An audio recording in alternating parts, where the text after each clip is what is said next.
with a target, and I got you in the crosshair like Scarlet. Move like a boss, let it rain on a poncho. Tell 'em let's ride, then we slide in the Bronco. This what we doing, yeah, you know where the mood at. Sames come marching, ain't gotta ask who that.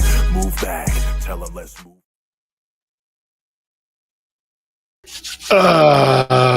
It's Wednesday night. You already know what that means. Yes, sir. It's time for the best in the West. It's time for the S4U Wrestling Podcast, episode 53, Tribute and the Rings. I am the OTC Trail. That is the main event himself, Jay Watt.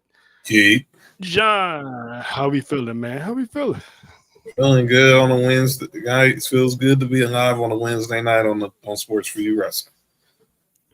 I see what you did there. Shout out to Uncle Phil, the good That's Phil. right. That's right. No, it's been a crazy weekend that we had this past weekend on Indigenous Holiday Weekend. Yeah. There's so much to dive into. So let's start off with a little SmackDown recap because there was some news, some buzz coming out of SmackDown that I was not expecting, but I'm kind of glad it did. And let's pretty much start off basically the end of the show where we had an amazing street fight, no holds barred, anything goes. Aleister Black, Damian Priest, dog, they beat the hell out of each other. They went to war. But something happened, John, at the end of that match that I did not see coming. I actually was thinking about this for the past couple of years. How come they never did anything together? Selena Vega has aligned herself officially with her actual real-life husband, Aleister Black, Yes. to close out SmackDown. Her Boricua brethren,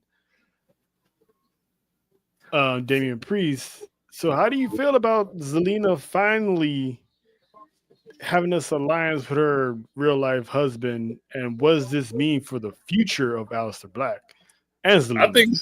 I think it's good. It's good for business. I mean, I think we've been wanting to see these two partner up for a long time.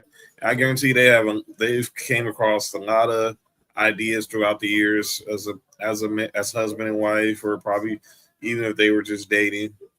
But this is now the time. Obviously, she left WWE. He left, and then she left. He went to AEW. She laid low for a minute, did their streaming, and then came back. And now they're both back. She came back first with Legato, then LWO. Now she's on her own, back on her own. But this one is going to be the one because clearly we know that we haven't seen this side of Selena Vega. We've seen the vindictive side of her. We've seen the fun side of her. We've seen the cheery side of her. Now we're going to really see the dark side of her. And clearly her and Aleister Black are definitely going to be a devious tandem.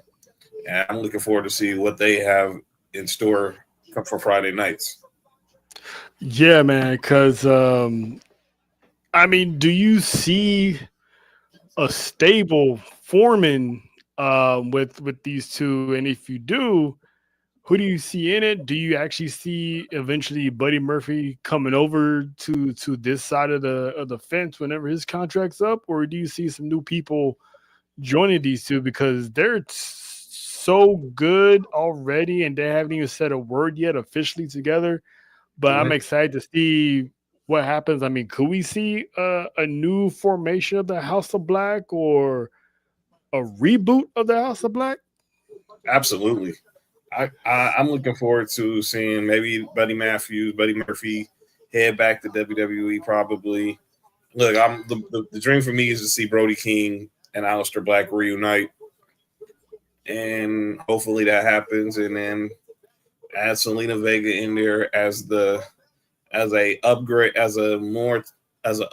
over what Julia Hart was in AEW, and obviously she will bring more character. She'll definitely bring more wit, more skills when it comes to cutting these promos.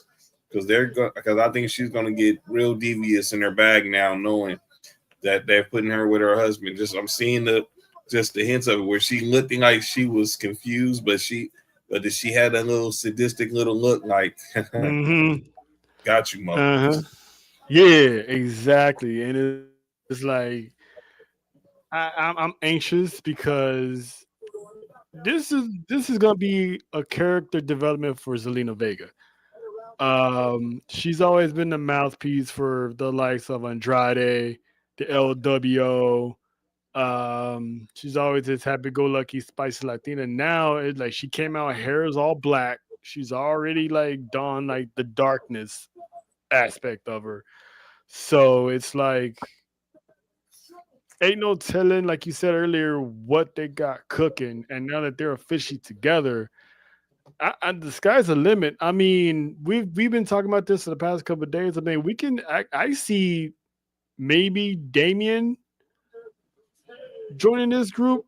I mean, it's Mhm. like it's one of those you can't beat them, join them type of thing because the bar they've had run-ins with each other, fights, and then they wind up being tag team champions. Yep, Um, so it's a slight possibility, but it's like I'm anxious to see how Aleister Black moves from here on out because now it's like he's destined for some championship gold now. And absolutely. before everybody wants to put the WWE title around them, let's start off with the mid card title first because imagine Aleister Black holding the United States Championship and having a monster run with that title, basically an unbeatable champion with Zelina Vega at her side because ain't no telling what she's gonna do. It's almost like I feel like this is something that they easily could have done with Karrion Cross and Scarlett. Hmm. Dabble with the arts, give this man, a mid card title at least, let him run roughshod. But since he's not here, we still got Aleister Black, and so far it's about to pay off with Aleister Black coming back and the way he's been booked. He's been booked to me personally. He's been booked pretty well. Doesn't really take that many L's, and they're very protective over that Fate the Black kick. Hmm. Right. But I'm excited to see this man, grow as a character, and I'm excited to see what Zelina Vega has in store for us because we're about to see the side of Zelina Vega that Yeah. Never we seen. have not seen. So the vignettes, the promos that this woman's about to do, I know she's having a ball. That thank you Jesus that this has finally happened because, like you said, we didn't know if he was ever going to come back when he was over there in AEW. But the grass wasn't green on the other side. They wasn't booking him right, and this is one of Triple H's, kids. So have them Right. come back home to the roost. I know definitely for sure he wanted to make up for everything that Vince has done. So I'm hoping maybe we see Buddy Murphy, Brody King. I don't know. That's the big X factor there. Yeah, I'm praying that we get Brody King because I think he would be a total monster in WWE, and he would be a total, like you say, he'd be a total X factor for this kind of remnant of a House of Black in WWE. So I hope it Seriously. happens, but just keep my fingers crossed. But we getting Zelina and Aleister Black together. I'm already ready. I'm already hyped. Yeah, exactly. Speaking of hype, prior to Friday, we were still pretty hyped about the potential of how Survivor Series was going to turn out. What's going on, Faith? Hello for to you. Welcome, Hello, welcome. face. Um, Prior to Friday, what did you have War Games looking like? Before that, I thought we was gonna see some instance of the bloodline versus division somehow. Um, I mean, maybe throw Cody or John Cena in there somehow. I think it was something like that. Um, but yeah, that was pretty much the principal pieces was the bloodline and division. My thing is when people were Tony Khan booking this War Games, I mean, they had Cena, Cody, Brock, and I'm trying to figure out.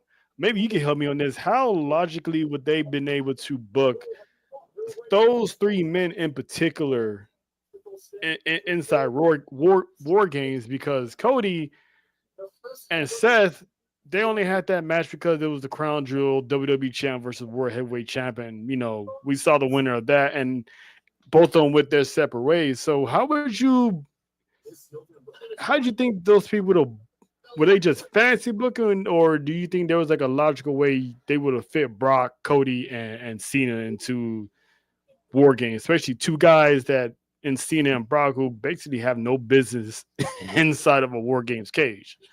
That was fantasy booking. It was I don't know how you because if you put Brock Lesnar in war games, you gotta let Brock Lesnar be Brock Lesnar. He's gonna destroy everything and everyone in sight. Otherwise, what's the purpose of having him here? Cody, he's gonna. I don't know. I didn't see why. I didn't see the need for Cody in there, so I don't get it. I never got the whole idea of Brock in war games. If you're not gonna let Brock be Brock, but having him just as a higher gun for the division, nah. You're gonna let Brock Lesnar be in there. You better let Brock Lesnar be in there. Right. Because me, you, Faith, we all talked about Brock Lesnar going inside war games. I mean, he's F5 and everybody in sight. I mean, the man doesn't play nice with anybody. Nope. And the fact that Seth was pretending he knew about the plan, but clearly you can see on his face the brother didn't know what the hell was going on when Brock Lesnar showed up. So he didn't even know where Brock Lesnar lies, and we still don't know because we haven't seen him since WrestlePalooza. Hey, Nope. Mimi, we haven't seen him since, so ain't no telling when this man's gonna show up again. Could he show up on Cena's last night? Could he show up any? He basically can show up at any moment. So, but it's just how and why would Cena fit into war games? Because he doesn't have any story with anybody involved. Roman Reigns is yes, he somewhat has problem with the Vision, but he basically has problem with Bronson Reed. The Usos are not really on the same page. Nope. Looks like they're about to, go their separate ways. We get into a little bit on that.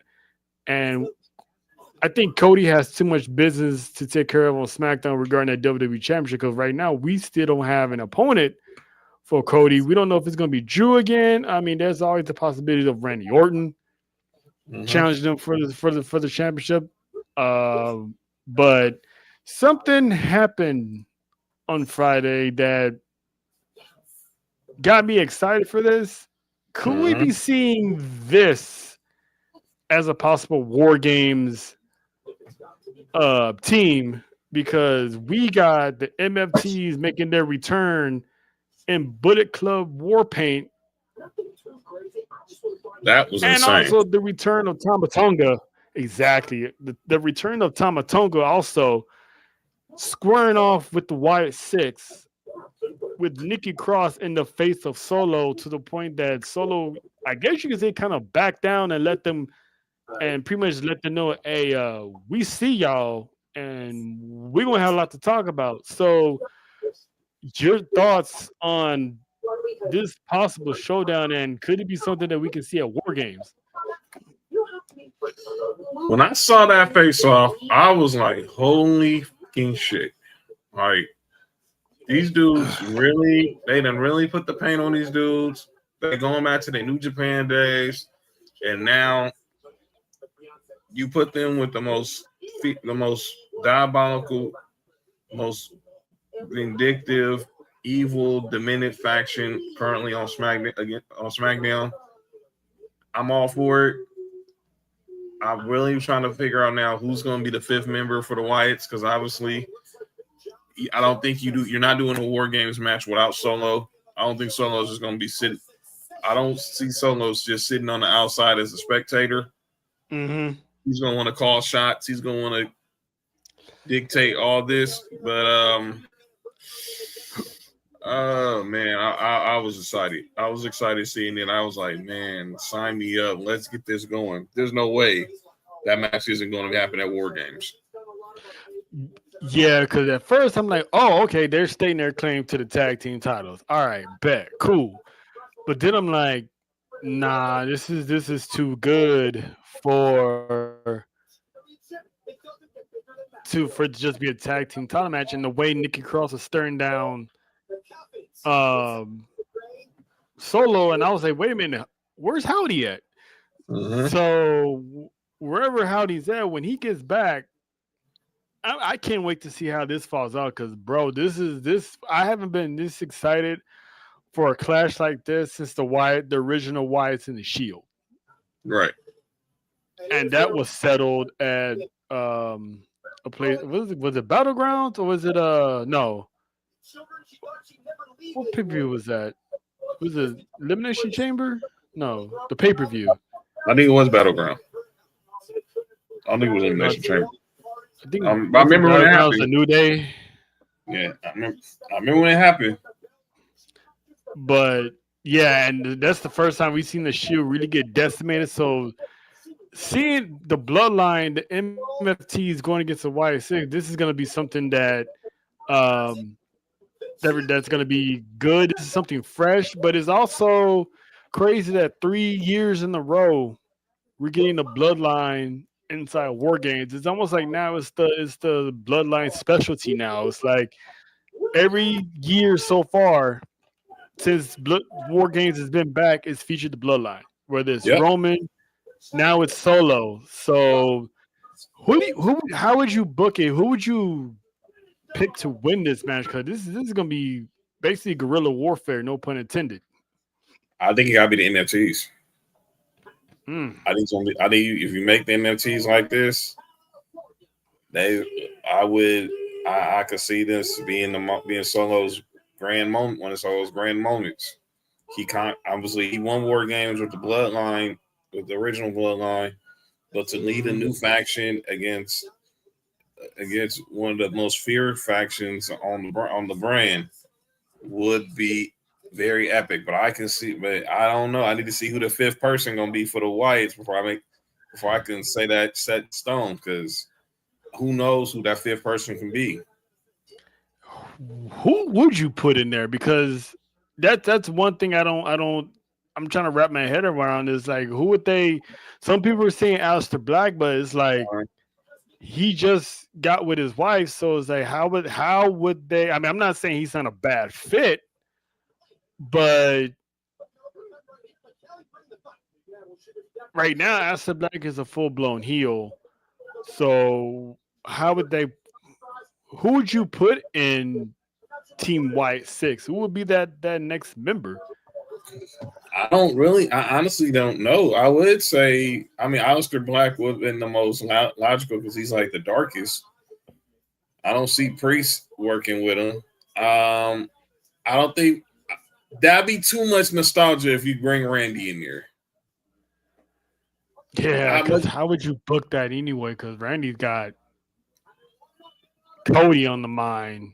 Yeah, I You know what know. people are saying because Randy was in the Wyatt family, had that brief run with the Wyatt family. Hmm. But I wouldn't I wouldn't put Randy in that match because there's really no incentive. Randy. There's really no incentive for him, Lena. I mean, it was incentive when he came back at War Games because he had been gone so long. But I don't see no incentive for him joining the Wyatts unless you're just doing that just to pay homage to Bray Wyatt. That'd be the only really reason. And obviously, he had a relationship with Rowan there too. But I don't know. I'll be intrigued though to see how they play this out, how they draw this out. Yeah, because that's gonna be the hot question. And Faith, Mimi, Lena, who outside of Randy, Lena, who would you guys will want to join the YX6? Because unless Solo's not in it and it's 4-on-4, but if Solo's gonna be in it, which I mean he's the leader of this group, I will most certainly think he will be in this match. Who did you guys will pick as the Wyatt Six final member? Because I seen the report, which take it with a grain of salt, and also it's not a for sure thing because it was an option. This guy. Mm.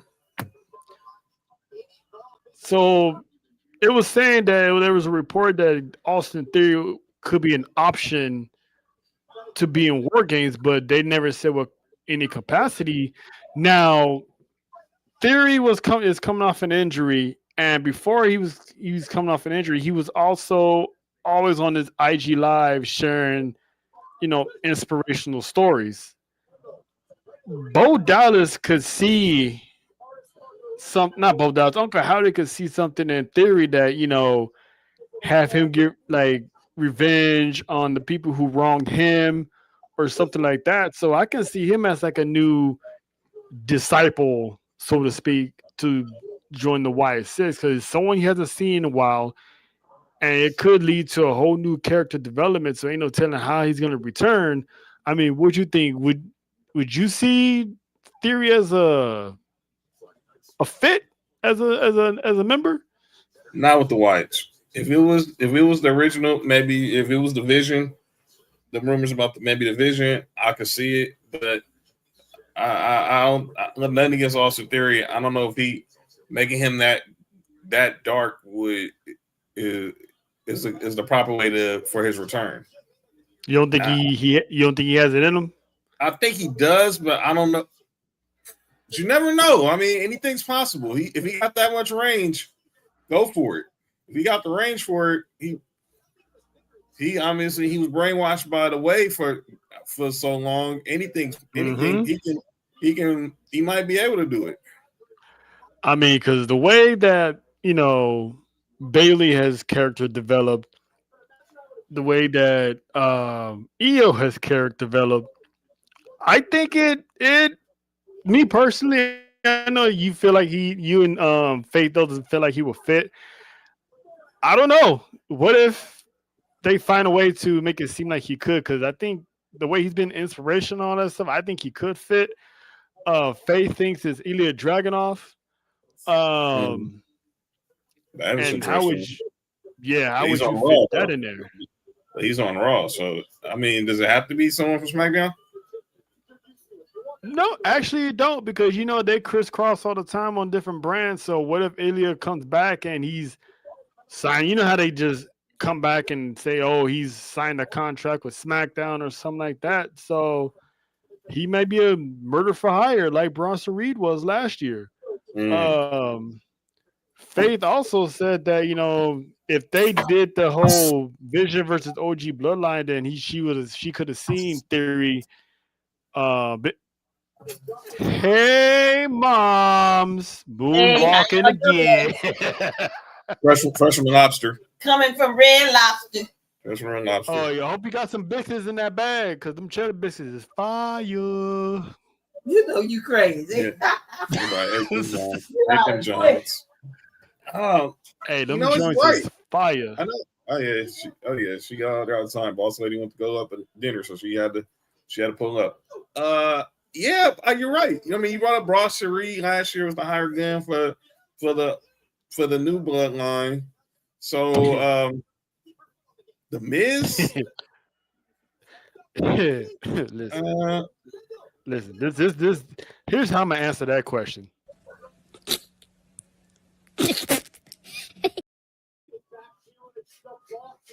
Yeah, that's how I feel about that. Yeah. No. I didn't know if those are yours or hers. Hey, Bella. Good evening. Well, good evening. How about the Migos?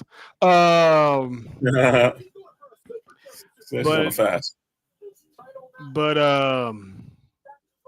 I can see Ilya, but I'm not gonna hold out the possibilities of an Austin Theory. He could be that lost soul that was betrayed by a so-called best friend, and he's lost his way. No pun intended again. And someone like Uncle Howdy can feed off of that and be like, here's a family that won't desert you or whatnot. So if it's Theory, I would love to see that because again, it's something fresh. Just like the Y6 and MFTs, that's fresh. I mean, it still has the bloodline, but it's not the bloodline we know. Roman's not involved in this. The Usos not involved in this. Sammy's not involved in this. It's a whole new wave or bloodline that's involved in this. So they don't even call the bloodlines the MFTs. So Yeah. to see that, I'm anxious to see how they pull that off. But what else? Anything else on Friday, sir, that you want to tap in on? I mean, there was some good stuff that happened on there. Which you Seeing, I mean, the return of Shinsuke. Obviously, we can go back to the MFT part, but how they first showed up, crashes Sami Zayn's open challenge against a returning yeah. Nakamura, and that's how we saw Tama Tonga make his return. That was intriguing. First of all, seeing Shinsuke Nakamura, I thought was dope, and him going back to his old music was real cool. But seeing Solo go after Sami Zayn shows he's not done with him yet. Oh yeah, those vignettes for the past month or so, he made it clear that he's bringing that championship back. So when they jumped him, I'm like, all right, this is Sammy. But them showing up later on, I'm like, oh, there's bigger fish to fry. Which actually, I'm glad you brought that up. It could be Sammy.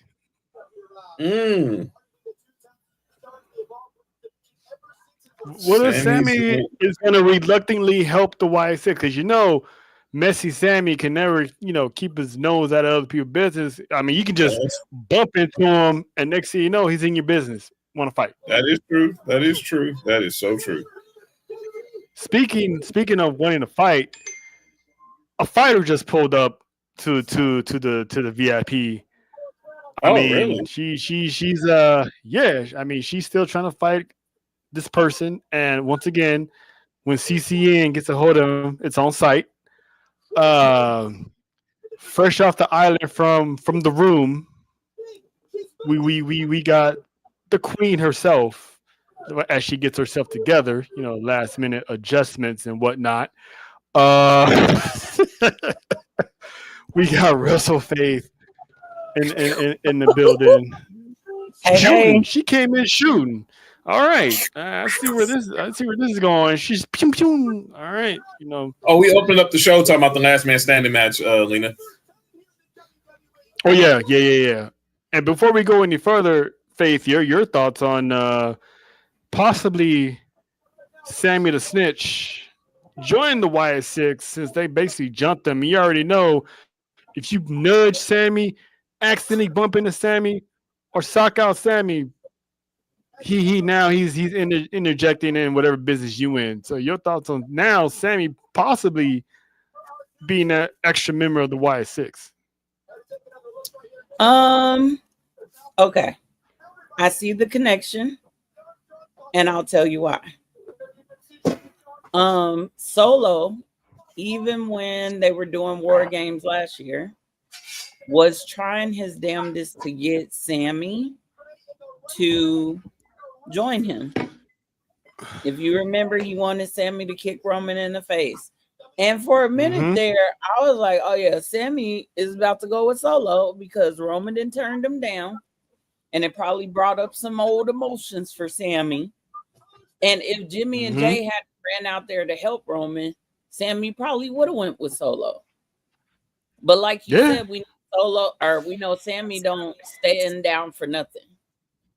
So I could see Sammy going with them. I could also see him being affected by them because if it's anything like when Bray was alive, and rest in peace to Bray. If it was anything like when Bray was alive, there was one consistent thing with Bray that all the superstars would say that would be in a storyline. It changes you. And it could change Sammy in the worst of ways, which could lead to him losing that U.S. title to maybe Eric Rowan. I don't know. But I could see it happen. I would like to see Ilya Dragunov be that person. Yeah, he's due for a return. It's just creatively he's waiting. And normally if they go out one way, they don't come back in that same way. Right. So he went out as a face. He could come back as a heel. He could be angry and vengeful. And right now, Uncle Howdy is talking about, we coming for everything owed to us. Mm-hmm. Well, Ilya may feel like he's owed a mid-card title. That's what he was fighting for before he left. So that he I was. can see it go both ways. And he could be the one to come in and be like, you know what? I want that U.S. title. Send me. You snitch. Man, it's crazy because it's so unpredictable who they could bring in. Yeah. And then hopefully they really think long and hard about it. Which I'm pretty sure they already have. But it's crazy because you got Aleister Black as a rumor, Austin Theory, Ilya Dragunov. Alistair to me would be the obvious choice because of his darkness, right? Mm-hmm. Right. But here's my other issue with this whole War Games thing.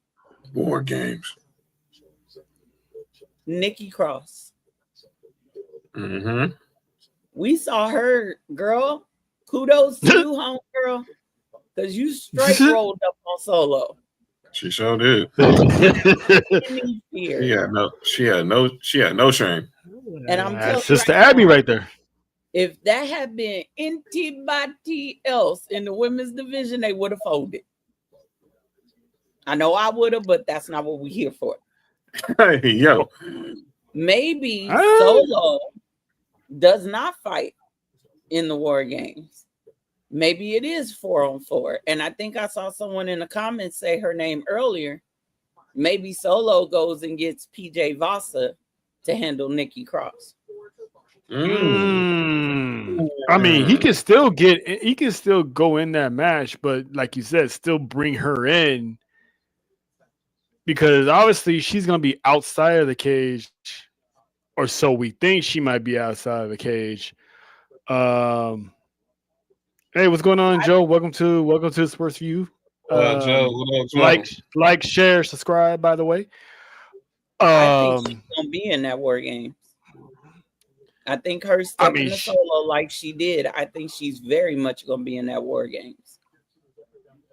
I can see her climbing the cage like an animal and interject herself into this match, because obviously she's not gonna be locked up inside the waiting cage. Obviously, she's gonna be. This is gonna be interesting because obviously they're not gonna do it intergender. But WWE doesn't really do that type of stuff. They only do mixed tags. WWE might not, but them new writers might.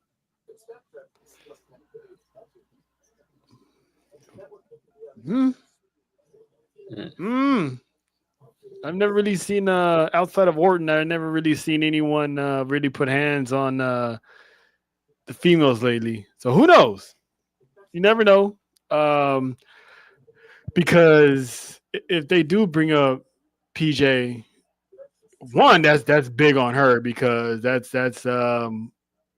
surely the female bloodline is basically on its way if she shows up, and I can see her definitely learning and rolling with the MFTs, learning under Solo's tutelage, so to speak, of how the family does things on the main roster, and then also neutralizing Nikki Cross.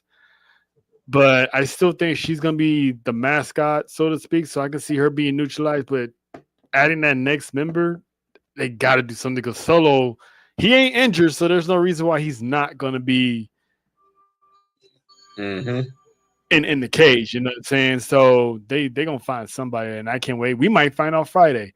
We might not. We might start seeing some breadcrumb clues on who they might suggest. Because, Survivor Series is the end of next month, so we still got a whole month and a half to figure out who they're going to bring in, but I'm excited. SmackDown cooked on Friday towards the end of that show and to get us ready. Have a whole what? Got a whole? Damn, that's crazy. Stop it. I have a whole theory about Solo and the MFTs long term, but let's talk about it. Oh, you want to talk about it? Okay. Talk about so I said this on the room earlier. Joe Baby Solo, you better watch your back. Uh-oh. Solo better watch his back. Really? How Why? come, Why should Solo? Why? Who's? how come he the only one without face paint? You know what? That didn't even dawn on me. Me neither. Oos no oos. You know what I'm saying? That didn't even dawn on me. You're right. He didn't have that paint on. Now you got me. So now you got me pondering. So who should he watch his back for? The NFTs themselves? Yeah. Wow. Let me take you back a couple. Before Tama Tonga got hurt, every time he went to save Solo from Roman, what's the one thing he would get his hands on and stare at like his precious? The Ulafala. The Ulafala. There's many reasons why Tama would want that Ulafala. Okay. I mean, it's powerful. Is there anyone who holds this like, holy shit, this is the Ulafala? Ooh, this is good stuff. It's the Ulafala is powerful. He is of Tongan descent. His father is Haku. Shout out to Haku. Most feared. Most feared. But did he get what he probably should have got out of his time in WWE? Probably not. Nope. Probably not. Nope, he didn't. So Tama could be looking for respect for his family, for his namesake. He's got his brothers with him. So I think they planted the seeds of that turn against Solo, whether he got that Ulafala or not. And then remember when Solo was standing in the ring with Tama and Jacob, and then he just took off his coat and walked off and left them for weeks? Yep. That's right. Tama didn't say a thing. It was just him and Jacob. Tama stayed silent that whole time. And then all of a sudden you come back looking like one of the Isley brothers in your white suit. Talking about, I love you, Jacob. Tama looking at you like, what kind of weak mess is this? You have to, the storyline, Tama is the oldest son, I believe he's the oldest, of Haku, like you said, the feared man. You don't think he ain't got that beast in him? It ain't even a dog at that point in time. It's a beast in that boy. And he came back with 5 to 10 pounds of muscle. Yeah, I know what he had to do. Look jocked. That is New Japan, unhinged, crazy, violent, G-O-D Tama Tonga. Yep. That is not little silent sidekick right-hand man Tama Tonga. No. Talk about it. This is what put Bullet Club, one of the reasons Bullet Club got put on the map. That's right. Teach. So you got Tama in face paint. You got Tonga Loa in his face paint. You got Tola Tonga in his face paint. And somehow they didn't convince old Refrigerator Perry, no disrespect. Nigga called him a refrigerator Perry. Wow, Jake called him William Refrigerator Perry. I'm talking about JC. I mean, you got JC Mateo the fridge. That's crazy. Listen, I mean, did not expect the only reason why I would say Solo was not in face paint, because look at it this way: everybody else was dressed to fight. Solo was in a suit. I don't think you wear face paint in a suit. Well, I think when it's game time, I think he will wear some face paint. I believe so. But if he don't, then that theory will hold up. Maybe he's feeling them footprints in the dark. And plus, Solo's never been a war dog. So why are you gonna wear some paint that you ain't got no business wearing? But that's my whole point. Ooh, so you basically saying the war dogs are gonna go rogue. Solo ain't never had to go to that level of mentality. He's been an enforcer, yeah. But even Bronson Reed told Roman, Your tribe was civilized. They go through the hierarchy. My tribe, we didn't. Tonga. Hey, I'm just saying. this also goes to show, Faith. I Hey, think Kristen. last year, hey Kristen, remember last year, Jay told Solo, "There's a reason why we stay away from these foods." He's like, he like the real disappointed. Like, why'd you call Jacob? Like there's a reason why we stay away from these foods. So it's all connecting. But I'm also loving, if you notice, the character development of Solo too. Yes. He was an enforcer. Then he tried to be a tribal chief.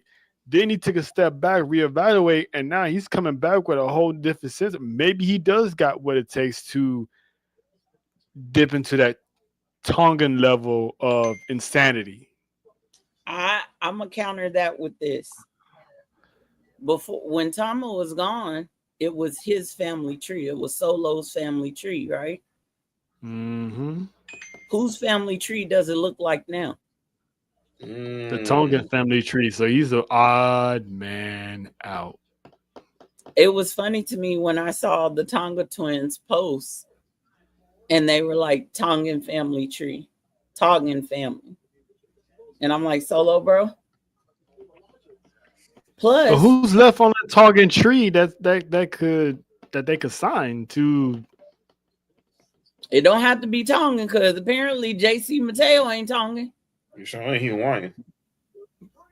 He has no relations to the bloodline other than he used to tag and fight Jacob in the Indies. But he'll fit right. He still fits right on in by Does he default. though? I mean, no, but you already know. I mean, if Sammy can be an honorary Uso and he doesn't fit in, obviously JC Mateo, he's going to hang out with them and stuff and shit. He's been long distance because you see at the barbecue. You really don't want to F with him, but it's like, okay, he seems like he's cool to be around, so give him a shot. He's married to my cousin, so I told her I would be nice, bring him around, stuff like that. But he's keen to time to the barbershop too. Oh, baby. But also the Tongans, they do have a sense of loyalty to Solo because Solo did bring him in. Loyalty. I know that probably doesn't mean nothing at times, but he's making sure that they get what they deserve. Solo's not on that Roman level of it's about me. Not yet. He not yet, but he wants to reward these guys for sticking with them. So you can see the Tongan twins going after the tag team titles and probably winning. They are, and I hope they do, and I hope somehow we get God and the Usos finally. But what I'm trying to say, Solo is not counting. If you think that Solo was just around Paul, storyline wise, Paul and Roman, and didn't learn nothing, and didn't learn to watch. Oh no, he's the only one that's been listening out of the Usos. He's taking what he wants. I think Solo is saying, I'll reward you because he needs them to get to where he wants to be. I know he learned that from Roman. Use those around you to get you into position of where you want to be, and then use them to help keep your position. While I'm making sure, because he knows they got the ability to keep their position. Mm-hmm. So you get the tag team titles, and then you have Tala Tonga by your side, and then you have JC Mateo there. It's like they're primed to take over SmackDown and have championship gold. So I'm excited to see this. And if it is the War Games matches, nothing's official. We're just mere speculating. We're fancy booking. We don't know anything. It could not be War Games, but if this is how War Games is shaped, I can't wait because this is going to be. I'll be real disappointed if it wasn't. Because who's joining the White? Who's joining the Y6? How Solo and the MFT is gonna? Well, how Solo and the War Dogs gonna function as a unit? So this is Y'all. Something. Faith, you got to look on your face. Do you got some breaking news or something? You got something? You sound like I ain't got no breaking news, but I think we forgetting somebody in this and that could join the Wyatts. And maybe y'all already said his name. I don't know. give me a hint. Jacob? He's a prophet. Tess or Dawkins? No, Dawkins. Tez? Dawkins. Dawkins. Dawkins. Oh, I know where you're going now. Because of A everything. Negro in the Bo Y6. Dallas. That's hold on. Hold on. Everything Bo Wait a Dallas. minute. Let's take it.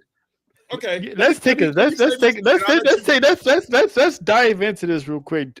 Let me prep They're the gonna food, have and I'm gonna let you cook. Let me prep the food. I'm gonna let you cook. So, Bo Dallas / Uncle Howdy randomly just keeps popping up whenever the Street Profits would kept like having these brotherly issues and being trying to play peacemaker. And he keeps just needling Dawkins like he doesn't respect you. Go ahead, OTC. Listen, first of all, they're gonna have a Negro in the Y6. Period. That's something worth celebrating because they're crossing a barrier and they're thinking outside the box. Dawkins and That- the wife would be insane. That is something. But Dawkins, dude, he has been not under any type of spell or anything, but he seems to be like he's been locked in a lot lately, like laser focused on himself. But even when they do the handshake, it's none of that. Yeah, it's just yep, You know what I'm saying? So, and they just lost again. Their match. So I can see. Okay, so what are the Y6? Are they billed as faces?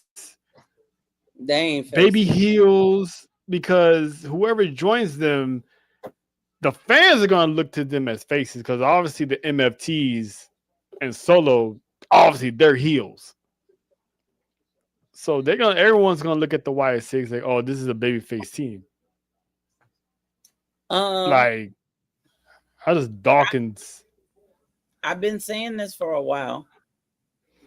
They, and by they I mean WWE, has shown they're not afraid to have heel versus heel, face versus face. Yep, Shield and Wyatt is a prime example. Yep. So they're not afraid to do that. And that is what I think this is. It's heel versus heel. Who's the top faction? Because it ain't gonna be you, it's gonna be us. Oh, really? Well, it ain't gonna be you either. It's gonna be us because we got the it's like gang. Like, what's good? It's gonna be a lot of gang. There's gonna be a lot of mind games played over the next month too. Wyatt's gonna be praying over the MFTs, right? And the moment they think they're slipping, once that darkness hits, the MFTs are gonna strike. It's gonna be they ain't afraid of the dark. It's gonna be like they say in baseball: who's gonna blink first? Who's gonna blink first? I'm telling y'all right now, it would make sense for Dawkins or Tez, but I really think it would be Dawkins. It should be Dawkins. Dawkins fits more because he's more. None against Tez, not no offense to Tez, but he's just seemed like he's on a more of a meaner streak than Tez is right now. He's more they gritty. can use it, and they can use another big man. Him and Rowan. I mean, Dawkins not a big man, but Dawkins can be like the other muscle because we don't see Eric Rowan in the ring a lot. No, so we can get Tez. I mean, not Tez. We can get Dawkins in the ring. You know, crazy too. Sorry, I didn't mean to cut you off, Joe. You good? Oh no, I was gonna say that they can use Dawkins turning on Tez and have him join the Y6, or something that leads up to it. Because I can see Dawkins just looking at Tez and not even say a word and just beat the holy shit out of him. And next thing you know, he shows up in a hoodie because the boy loves to wear hoodies. Show up in a hoodie and he takes the hoodie off and he's right there with the Y6 about to square off with the MFTs. That to me was set it off because again they got a Negro in the Y6. But anyway, That'd be an interesting story. I'm gonna throw one last monkey wrench in here, and then I'm gonna stop. Because these thoughts up here, being in this head is a lot. What if we get to War Games, and let's just say they never reveal who? Let's say Solo doesn't get into War Games, and let's say that they don't reveal who they are until the day of War Games, right? Because each team would need a person, right? What if Dawkins comes out with the Wyatts, but Tez comes out with the MFTs?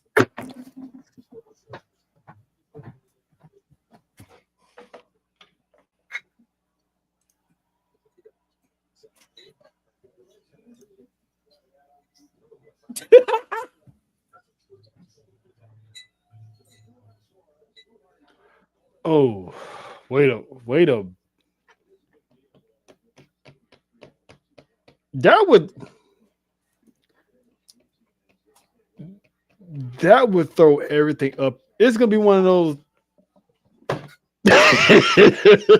Like, I give up. Like, it's like one of those. I don't know what they're doing, but I like what they're doing. To split them up and have them on opposite sides.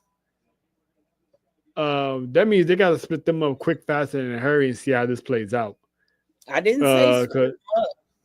They just have different reasons why they went with who they went.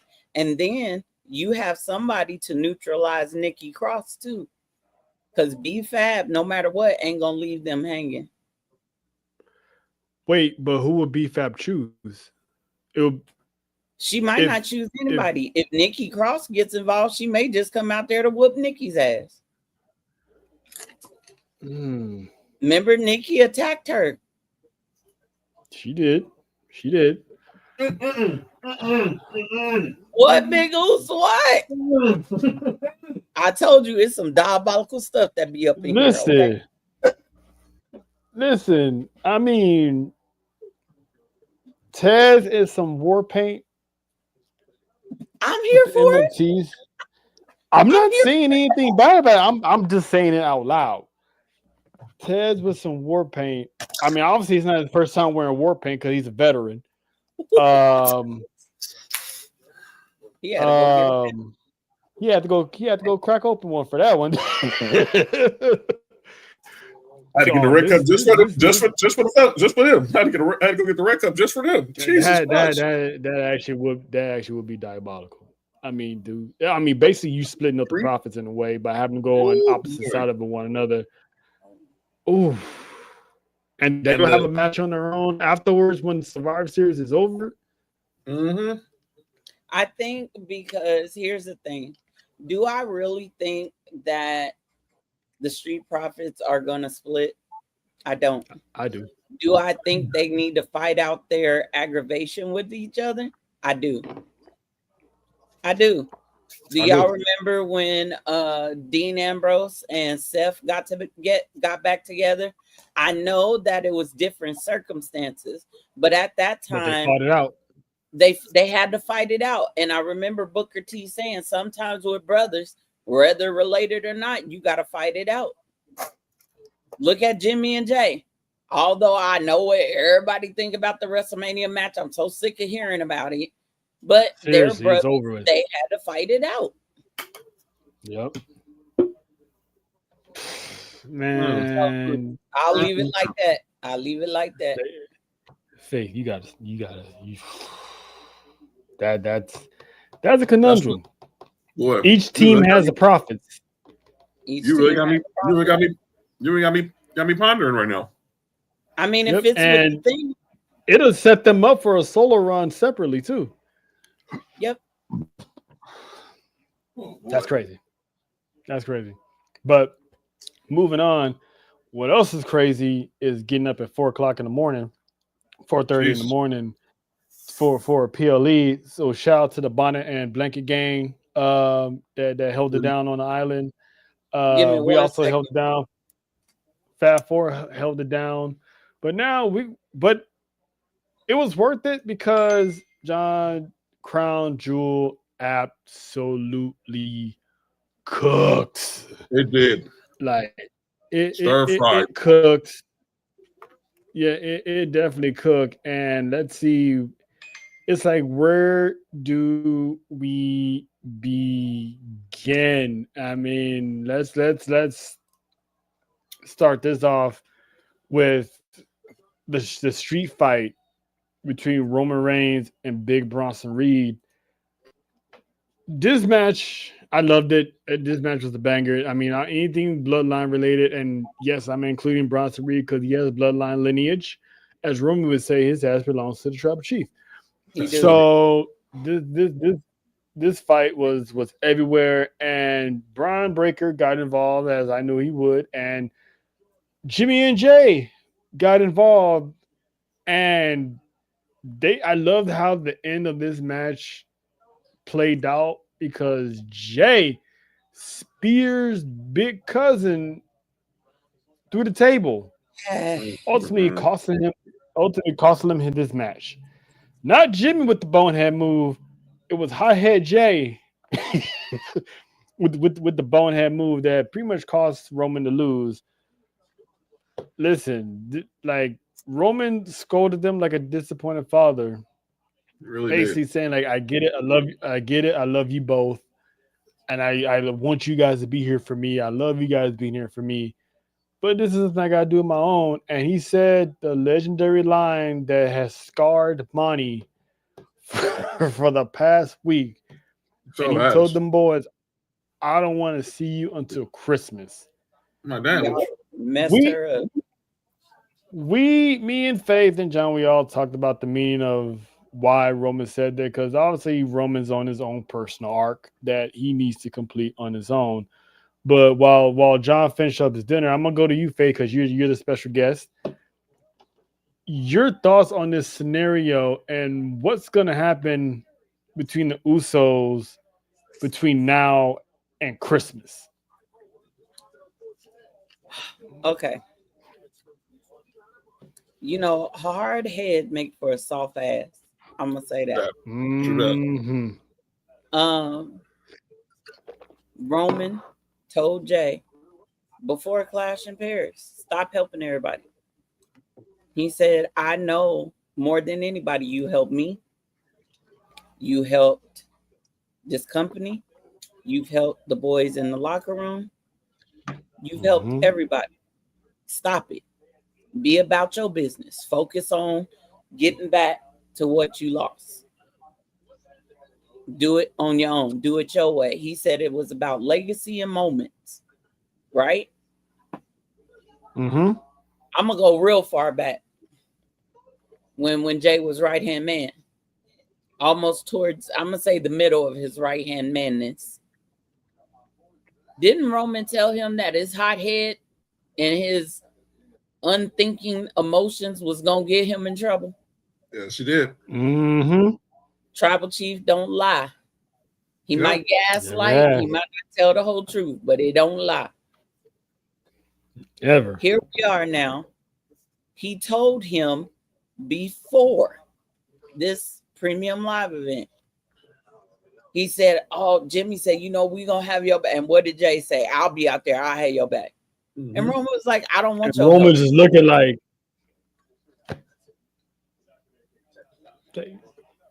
Right? he's had enough. He's had enough. He went on the Pat McAfee show. He said, them boys is not listening. He did. He said, So I'm trying to teach them how to be in the stratosphere, and they just want to be in the atmosphere. Mm-hmm. He said there is a level and a space above being a title holder. Mm-hmm. You hear that, Cody? You're not up there yet. Anyway, Shots fired. Shots fired. Roman had every right to be pissed. Every single right. And I don't know what it is with this family, but Roman speared Rock. You done got Jay accidentally kicking Jimmy before. Mm-hmm. Now you got Jay spearing Roman. But there is, y'all mentioned everything Roman said in that ring except for one thing. Which He said, everybody thinks I can't do shit on my own. Mm-hmm. Which we all since for the past 5 years, before losing the title, everyone criticized Roman can't win on his own. Why would he say that?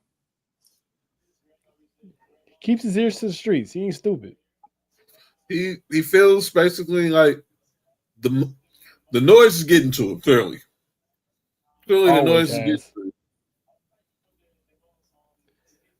Roman has to TJ. prove himself again that he's been proven. He's been doing the first 7 years when he left the Shield. Now he's at the point where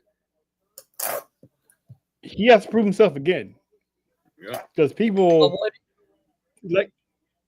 like you said, he's tired of people thinking, they have all the answers, and it's like he has to go into the Ra's al Ghul pit, so to speak, where Bruce Wayne went in Dark Knight Rises to find himself and come back and be like, and get that power back, because that's one of the things he said. He misses the power.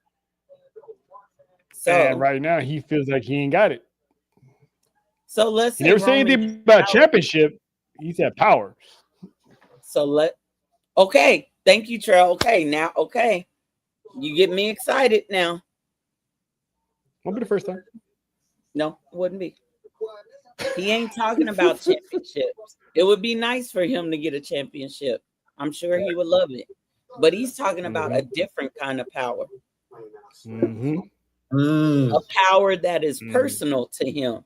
A power that has to do with Ainga, with family. He want to get high, get high, get high, get high, and get high. There's one person that he has to prove himself to even be considered for a challenge. Big Cousin Dewey. If you smell what he's cooking.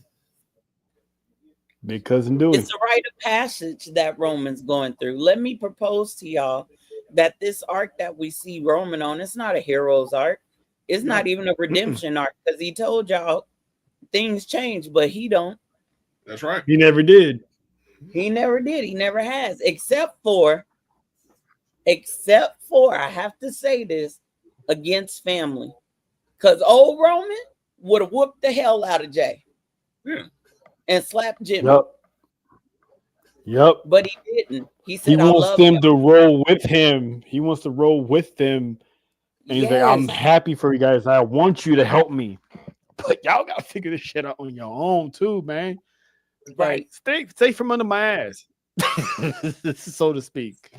So do I think we don't see Roman till Christmas? I don't believe that. No. I think he's saying stay away from me until Christmas. Like, I don't, if I get into another fight, let me go down by myself. I think mind y'all business and figure it out. I think we see Roman at Madison Square Garden. Oh yeah, you can't. He can't turn down. He can't turn down the Garden. I think we see Roman at Survivor Series. I do too. Definitely. In a match that nobody I don't know. See him in again. Him and Bronson. I mean, I wouldn't mind them going to third, because if you go in 3 rounds of Roman Reigns, that means the company got something in you. They see something in you. Because usually Roman is always one and done with these people if it ain't family. What if it's a match that can't nobody interfere in?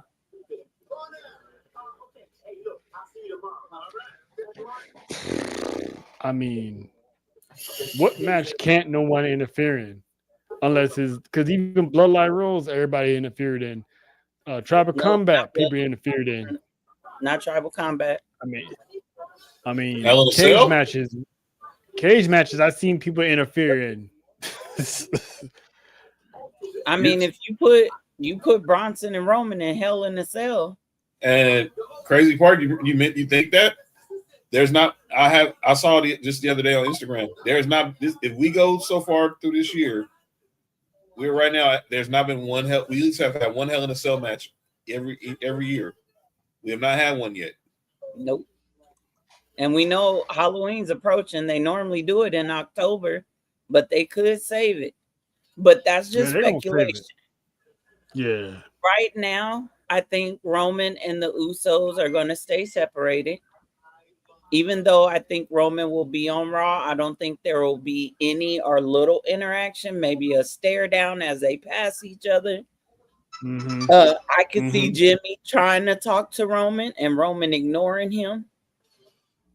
When it comes to Jimmy and Jay, did y'all already go over Raw? Not yet. No, I'm no. my thought on Jimmy and Jay for that. Yeah, we're going day by day because there was a lot to cover this past weekend. It was a lot. But John, your thoughts on this whole bloodline business that happened at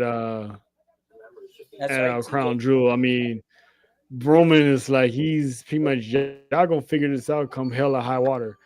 It's almost like he basically like if I have to see you guys again, I'm whooping your ass. He don't want to do that. Yeah, he pretty much gave him fair warning. Like it's a warning shot.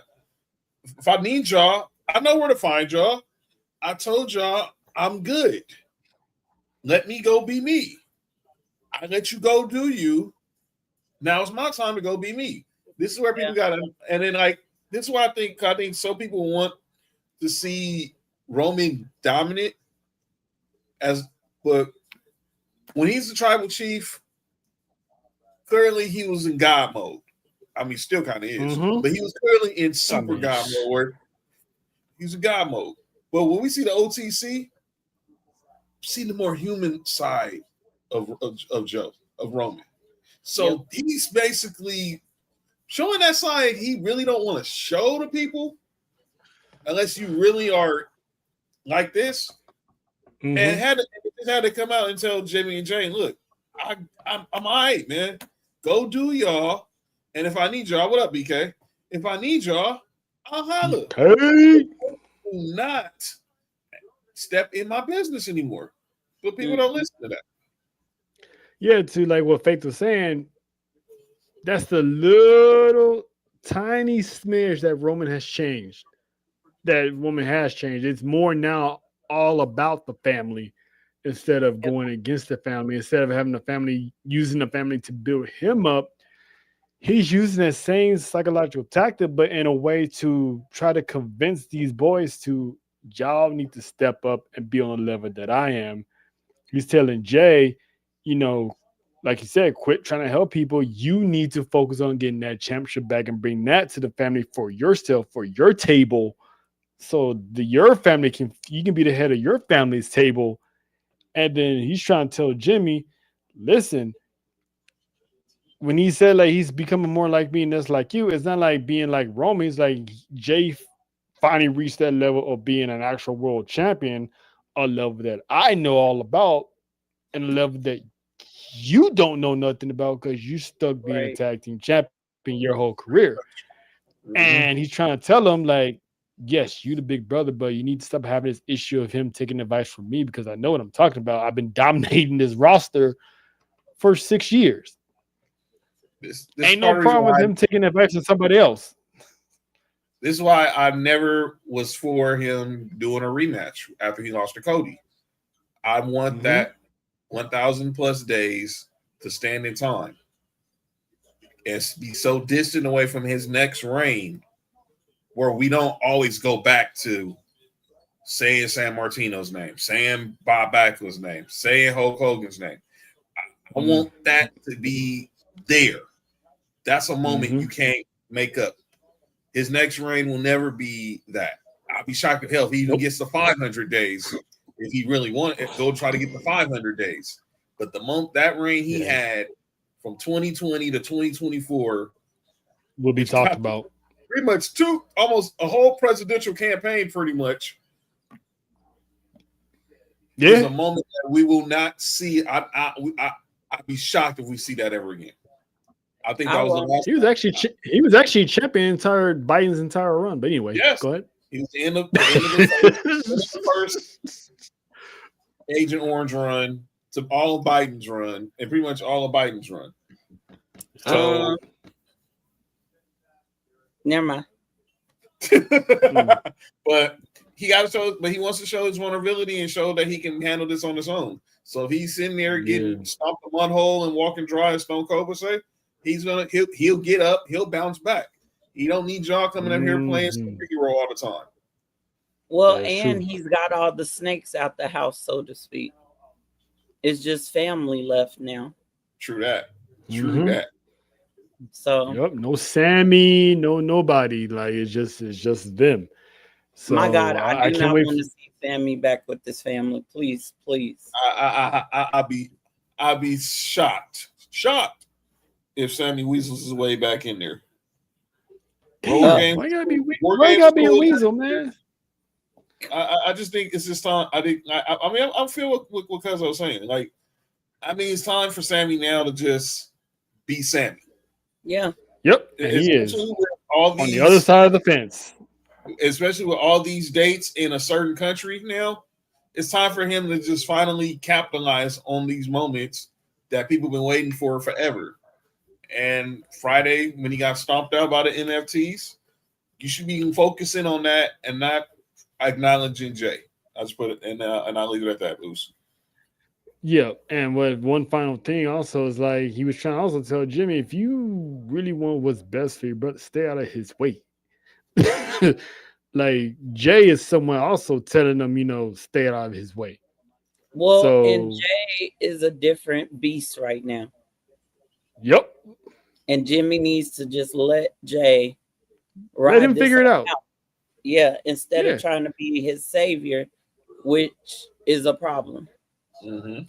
Yeah, which is always gonna be a problem when you're the elder sibling. You're never gonna learn that you have to fight within yourself to stay out of somebody's way. And Jimmy needs his own arc. He needs to start applying a pressure to the roster and show the world why he is in fact Big Jim, and not only be known for taking Naomi out of action, so to speak. So he needs to. You gotta let that get it going. No.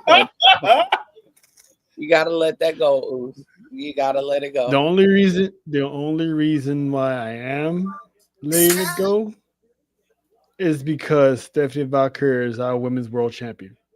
See, think about that. Think about that. That's why I'm letting it go.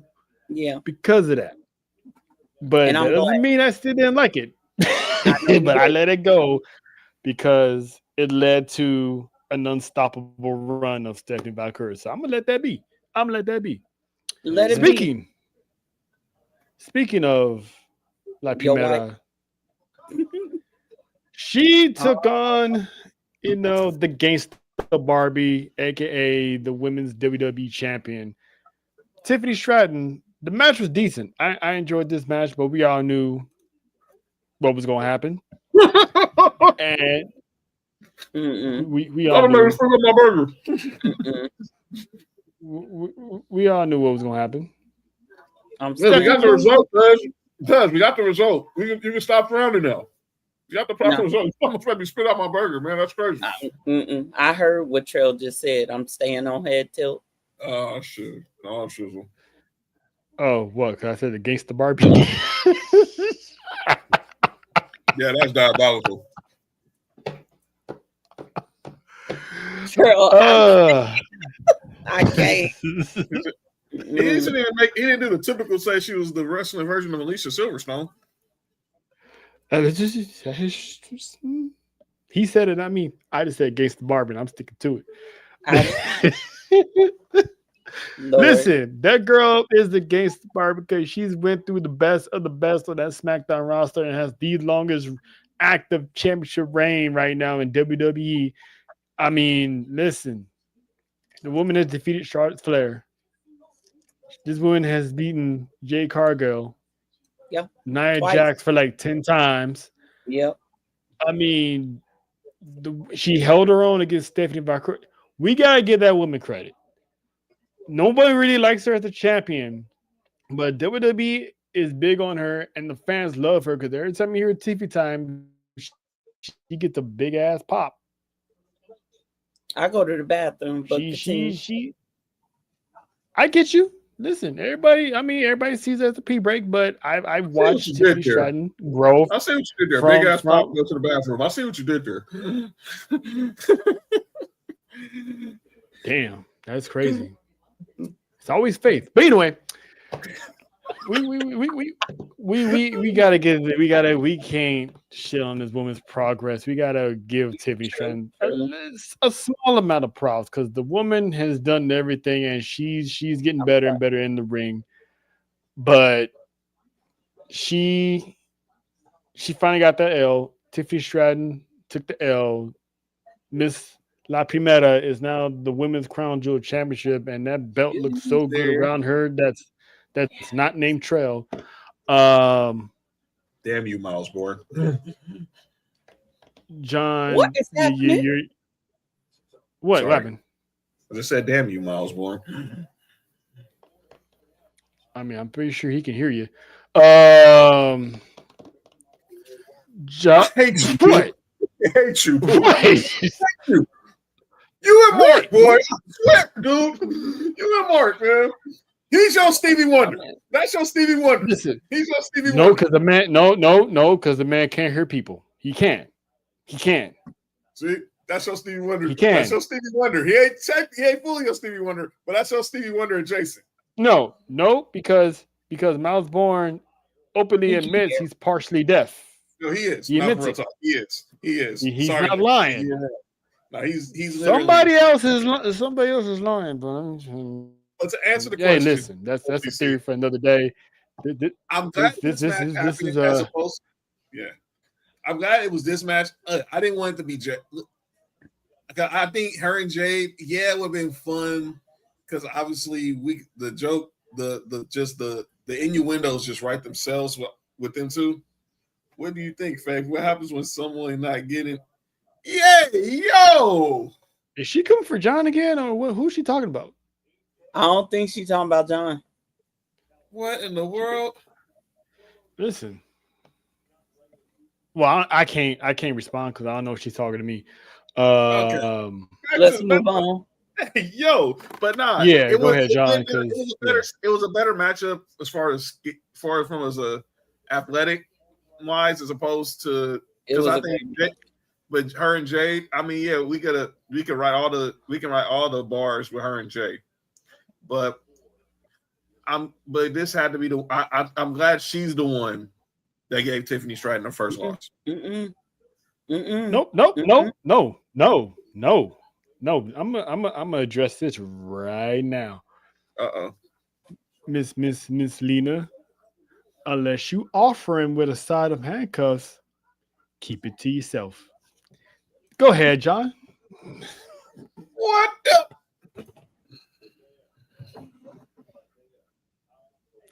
All right. Well, I guess John. He said a side of handcuffs. That's the funniest bar I've heard all day. But it was good seeing Stephanie look dominant. I mean, Tiffany was okay, but it was time for her to take this L. It was time, and this is the right person to do it. Clearly, as our boy Dallas Cass said, she's had the best rookie year of any woman in WWE history. Have 4 titles in an 8-month span. Think about this. In an 8-month span. Yep. She's been Women's North American Champion, NXT Women's North American Champion, NXT Champion, Women's World Champion, and now the Crown Jewel Champion. And that made Mimi fall out of her chair. She's the right one. I don't know if she would have beat Jade. Yeah, but it'd be more expected for her to beat Jade. With this week, we did expect it to happen, but you always wonder because would it happen again with Steph like we did with Jason? It was like it can't happen twice, right? It couldn't happen twice, right? But we got the right result, and clearly they're showing how much they believe in this woman, especially when she's now getting on the mic, speaking in really good English. Doing these interviews, cutting these promos. Yep. They're showing they believe in her. And it's everything people want to see with Julia, But when they seen this woman walk on, they was like, that spells aura. Yes. That Mhm. aura. Julia spells talent, but Stephanie Valkyr spells aura. This right here. Mhm. This right here. Aura. And you Shut it can't down. teach that. And you can't teach that. Show can't. That's That's that natural. special that's a special type of perfume that you know what I'm saying. Like, yep, that's her aura. That's You That's know, that that's called home the, drop. That's that that's called home. the it she factor. got that dollar dropper. You know what I'm saying? Just spin. That's called having the it Yeah, factor. Yo, you good? That's having the it yeah. factor. That's having the it factor. Julia has the talent, but she doesn't have the it factor. If I had to compare it to sports, it's like Julia's Tim Duncan, but Stephanie Valkyrie was Shaq. Okay. I get that. I get All that. right.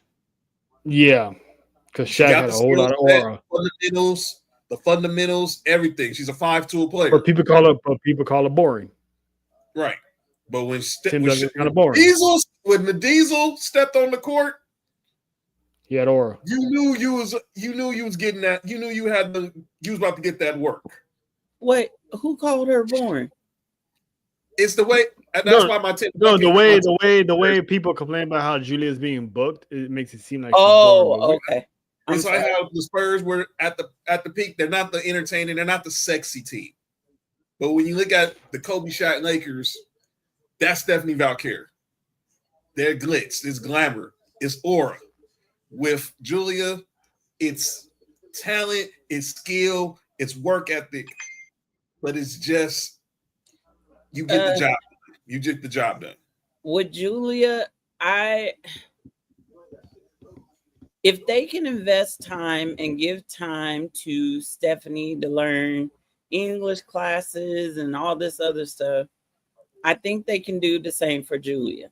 The few times I have heard Julia speak English, I've been able to understand her. Yeah. I do not love her being with Kiana James, which by the way, thank you. I think it was Trill that told me that Kiana James is a sister. Did not know. Yes, she is. But I don't like this partnership. I know they had to put Kiana with something. I know that the original storyline for her, if they had went with that, I would have shut my TV off every time. Because ain't no way I'm about to watch Kiana James and Adam Pearce get coolly on TV. Oh my God. So that why she kept asking that man for drinks? Listen, that was supposed to be the storyline. She was supposed to be his assistant. And they was supposed to. Hey, listen, if anybody needs some spice in their life on the storyline, it would be Adam Pearce, because he always told me he need a drink. You got Kiana James that show assistant. Listen, he be drinking all right. But I mean, she's in real estate, so she can get him a good house. No, Nikki ain't going for that shit. Yeah, Mickey ain't playing that. She ain't playing that. No. Mickey will sign a contract real quick and get back in the ring. No. We don't need another one of these moments. No, we don't need another one of these moments. Miss James Aldis do not have that. Trail? Well. Trail? Well, I mean, anyway. Yeah. Anywho, so we're gonna move on. Team Rhea, Riho, which I hate because it reminds me of Riho from AEW. But that team beat the Kabuki Warriors, so we already knew that was gonna happen. Nothing special. But this one here woke us up Saturday morning, and that was the classic. That was John Cena, AJ Styles. I mean, these guys had a standing ovation before they even locked up. And John Cena handing Alicia that paper to read off his accolades. Well, not read off his accolades, but to give him a proper entrance. That was class act. I was like, Mm, oh, this was awesome. Bullet Club reference, total nonstop action, the old moniker, the face that runs the place. yeah. I was waiting for the SmackDown that AJ Styles built by get it. They wasn't on SmackDown, so that's why it wasn't on there. But these guys gave us Mm, a banger at the age that they're at. Both of them on a retirement tour, giving us one final showdown. I mean, the tributes that they paid homage to during this match was a who's who. Randy Orton with the RKO and the punch, Samoa Joe, Christopher Daniels, Kazarian, um, the list of Bray Wyatt. That's the one that got me. well, yeah. Was Got he me. gave him the I Sister never went into tears. Abigail. I never got went in tears when I saw that. That Yep. one, I was like, that's one person that John Cena had yet to pay homage to, and for him to do that, and then when he hit it, yes, AJ Styles kicked out, but the Fireflies just popped up out of nowhere. Yes. And that was like, and then the camera caught John looking up at the sky, Yeah. and it's like, damn, like that moment was, I will never. Yes, he did. AJ Styles face Bray Wyatt. No, I don't think they had the pleasure. 1-on-1, no, but they were in with the year Bray Wyatt won the WWE title inside. They was in a match together, yeah. But not actual storyline, anything like that, no. They never. I don't think they ever had the chance of crossing paths. Could you imagine? If Randy hadn't won that Rumble, I would have let us see the fallout from Bray Wyatt pitting AJ in the Elimination Chamber. Mm-hmm. But ultimately, Cena got the dub with the FU. Faith, your thoughts on that match, because that match woke us up. We was hanging in there, and when they put on that classic, it was like, all right, the bond is off, the blanket's out, the sun is out. Yeah, let's get cooking. We were already, for us of ATD, we was already in our feelings with the whole Roman Jimmy J. Monty was stuck on not seeing them till Christmas. Still ain't let that go. She's not gonna let that go till Christmas, probably. No. This match, I have never been a huge John Cena fan, but I cannot and I will not disrespect nor deny his contribution to this industry and all the work and all the light that he's brought to a product that I grew up loving. Now, can I call him the GOAT? Nope. Still not gonna do it. But who, Cena? Yep. Oh, still ain't gonna do it. I have my own reasons, but he is great. And AJ, I feel like gets underappreciated sometimes, especially now that he's a little older and he's announced that he's retiring next year. Hey, Candace. Candace. I think that they gave us, and with all due respect, I say this, they gave us the greatest icy hot dad fight of the century. Hashtag dad bod squad. Well, they're not dad bod squad. They're in great shape for their ages. They went in that ring and gave us mad. They left everything they had in that damn ring, and then went into the reserves and left that too. They was hitting finishing move after finishing move. That reverse tombstone, I almost came out my seat. When he kissed him on the head, I said, no, he ain't doing Sister Abigail. He did it. He did that shit.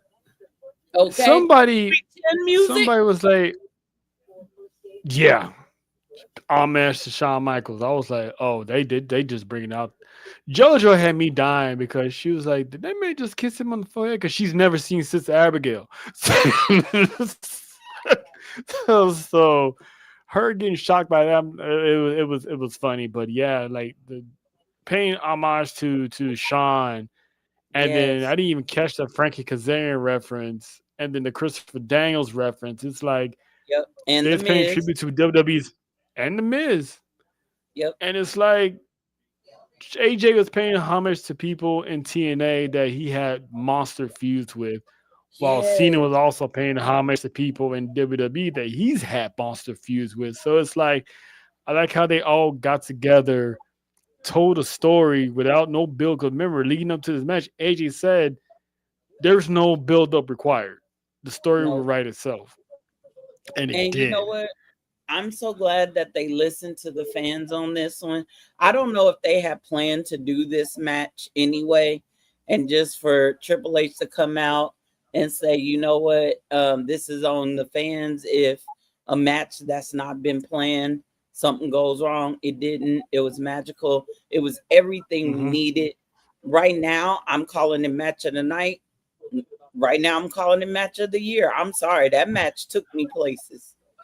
Okay. I'm glad you It said took me that. places. I'm glad you said that because I got a question about that later on in the show about and That's John another. John That's knows. another match of the year. Yeah, so we're gonna get to that because we got a question Uh-oh. for you and the chat about that status. But Uh-oh. it was we never had. I don't think when was the last time we had two guys on the same retirement tour face each other one last time and gave us a banger like this. I think this never happened that I can think of, especially in the modern era. I don't think that's ever happened. I can't think. Yeah.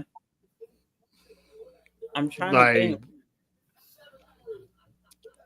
because AJ Styles is definitely the GOAT of TNA. Uh-huh. Some people have John, not all of us, but some people do have John Cena as, the GOAT because based on his Yeah. contributions and big matches that he had and championships that he won. Yeah. So those two coming together and giving us a classic like that, it's like I said it that Saturday. I'm like, everybody that's currently on that roster and everyone that's in NXT, take notes. I wouldn't say Flair and Because Shawn was the closest because Shawn retired 2 years later. But I mean, yes, yeah.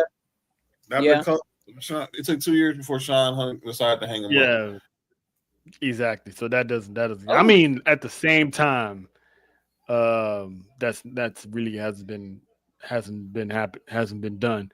But I thought all the guys and girls. Go I ahead. thought AJ did the sleeper hold. He did. It was It was a Keener He clutch. did. It was paying homage to Samoa Joe. Yeah. And shout out to Samoa Joe. I might be heard next one. today he announced he's Oh. retiring. Oh yeah, we're gonna get into that. We're gonna get into that. We Yeah. definitely gonna talk about Getting Sweet crazy, Tooth. man. We Getting definitely crazy. gonna talk about Sweet Tooth. But yeah, that was. Hey, listen, I love me some Twisted Metal. Oh, John, I hope you've seen it because season 2 was awesome. Yes. Shout out to Joe. Shout out to Anthony Mackie. Shout out to him, man. And shout out to Quiet because damn, that girl's fine. But anyway, go ahead. Match of the night. They said it was match of the night, and the moments. They made a moment. Yeah. This will be a match that we talk about whenever we get to this day, or wherever they just talk about Crown Jewel. This might go down as the greatest match in Crown Jewel history. I mean, I don't know what. Is it because it was outside of Saudi? Well, I mean, they've had matches that have cooked over there, but I think just the fact that the pay-per-view maybe it did have a lot to do because the crowd was the Aussies was lit all weekend. So Yeah, they were hot. They understood. They were lit all weekend. They was. I mean, from everything from calling Oscar the C. That was a wild. That's a wild chant, but it was dope. It was dope, man. I had to be careful. But it was dope. AJ coming out and looking like 05 AJ minus the fade. Cena, giving Alicia Taylor the paper to give him his flowers before so he can smell them. And then just all the tributes. I mean, like I said, the Bray Wyatt one almost took me out of the morning, because I was just like, there's no way this just happened. But I was grateful to see it. I like how it ended with the tombstone into the AA. It was just, man. Yep. And then them two have that embrace.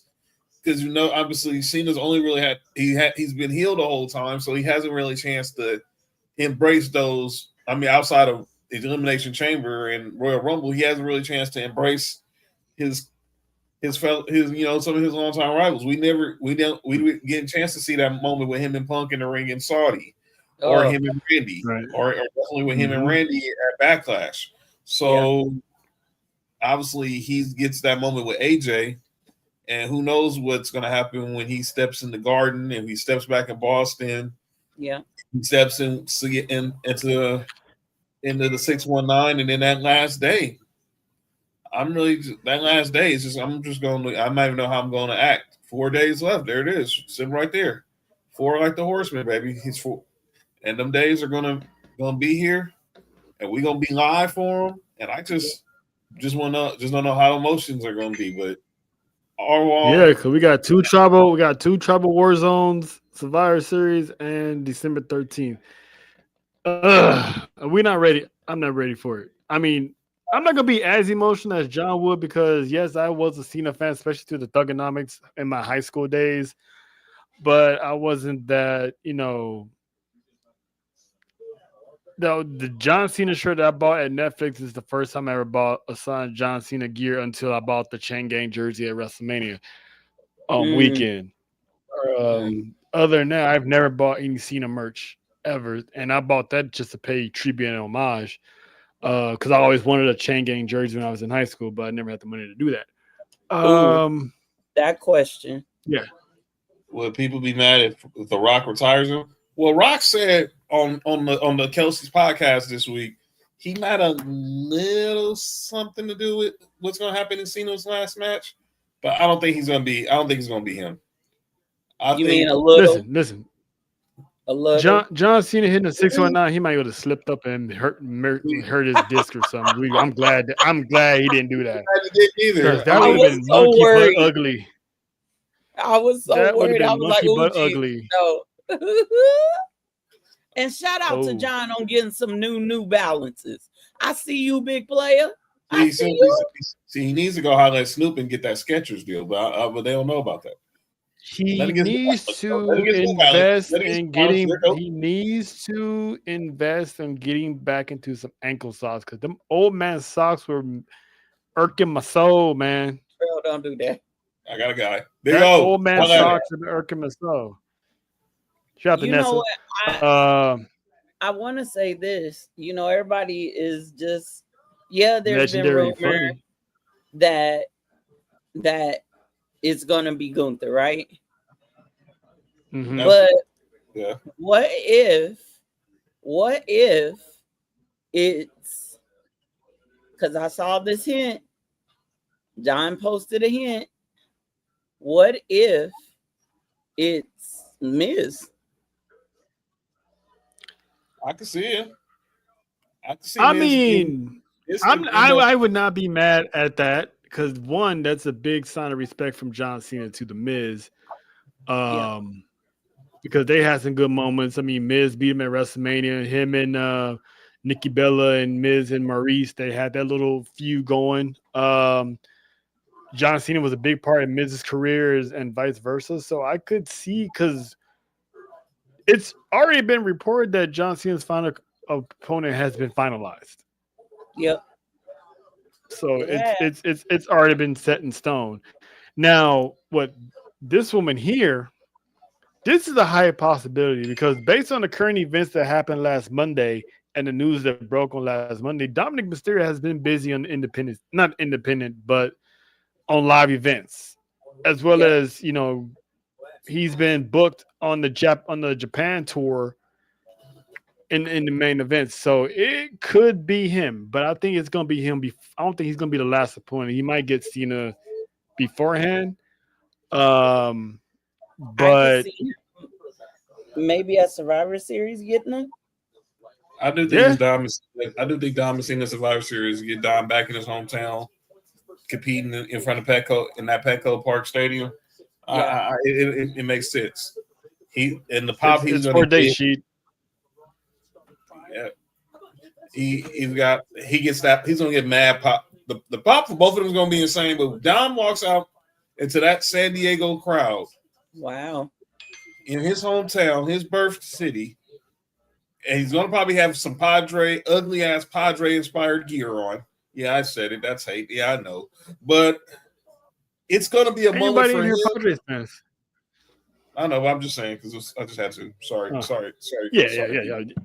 But you know, it's gonna be epic because I'm trying to imagine how the stage is how they're building the stage for that night. Is gonna be like probably built like a Royal Rumble because you still got to have one side of the stage for each shark cage for war games. Yep. He goes. It's 4 dates. Go ahead, John. Yeah, I'm just thinking Dom in San Diego is perfect, and I don't know who you put for the Garden for either Garden show, but Dom in San Diego should be a given.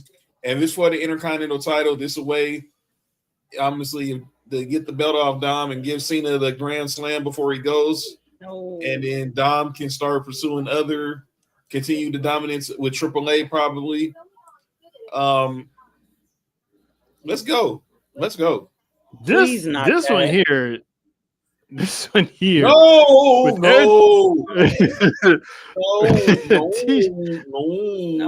that. Don't do that. I don't like that there. We're trying to make it to Saturday night's main event. Are you kidding me? I don't like that. No, I think he's saying as Cena's final opponent. Is the last opponent? Oh my God! Oh, yeah. So we're gonna kill Cena. Somebody's gonna have a journey down in the last night.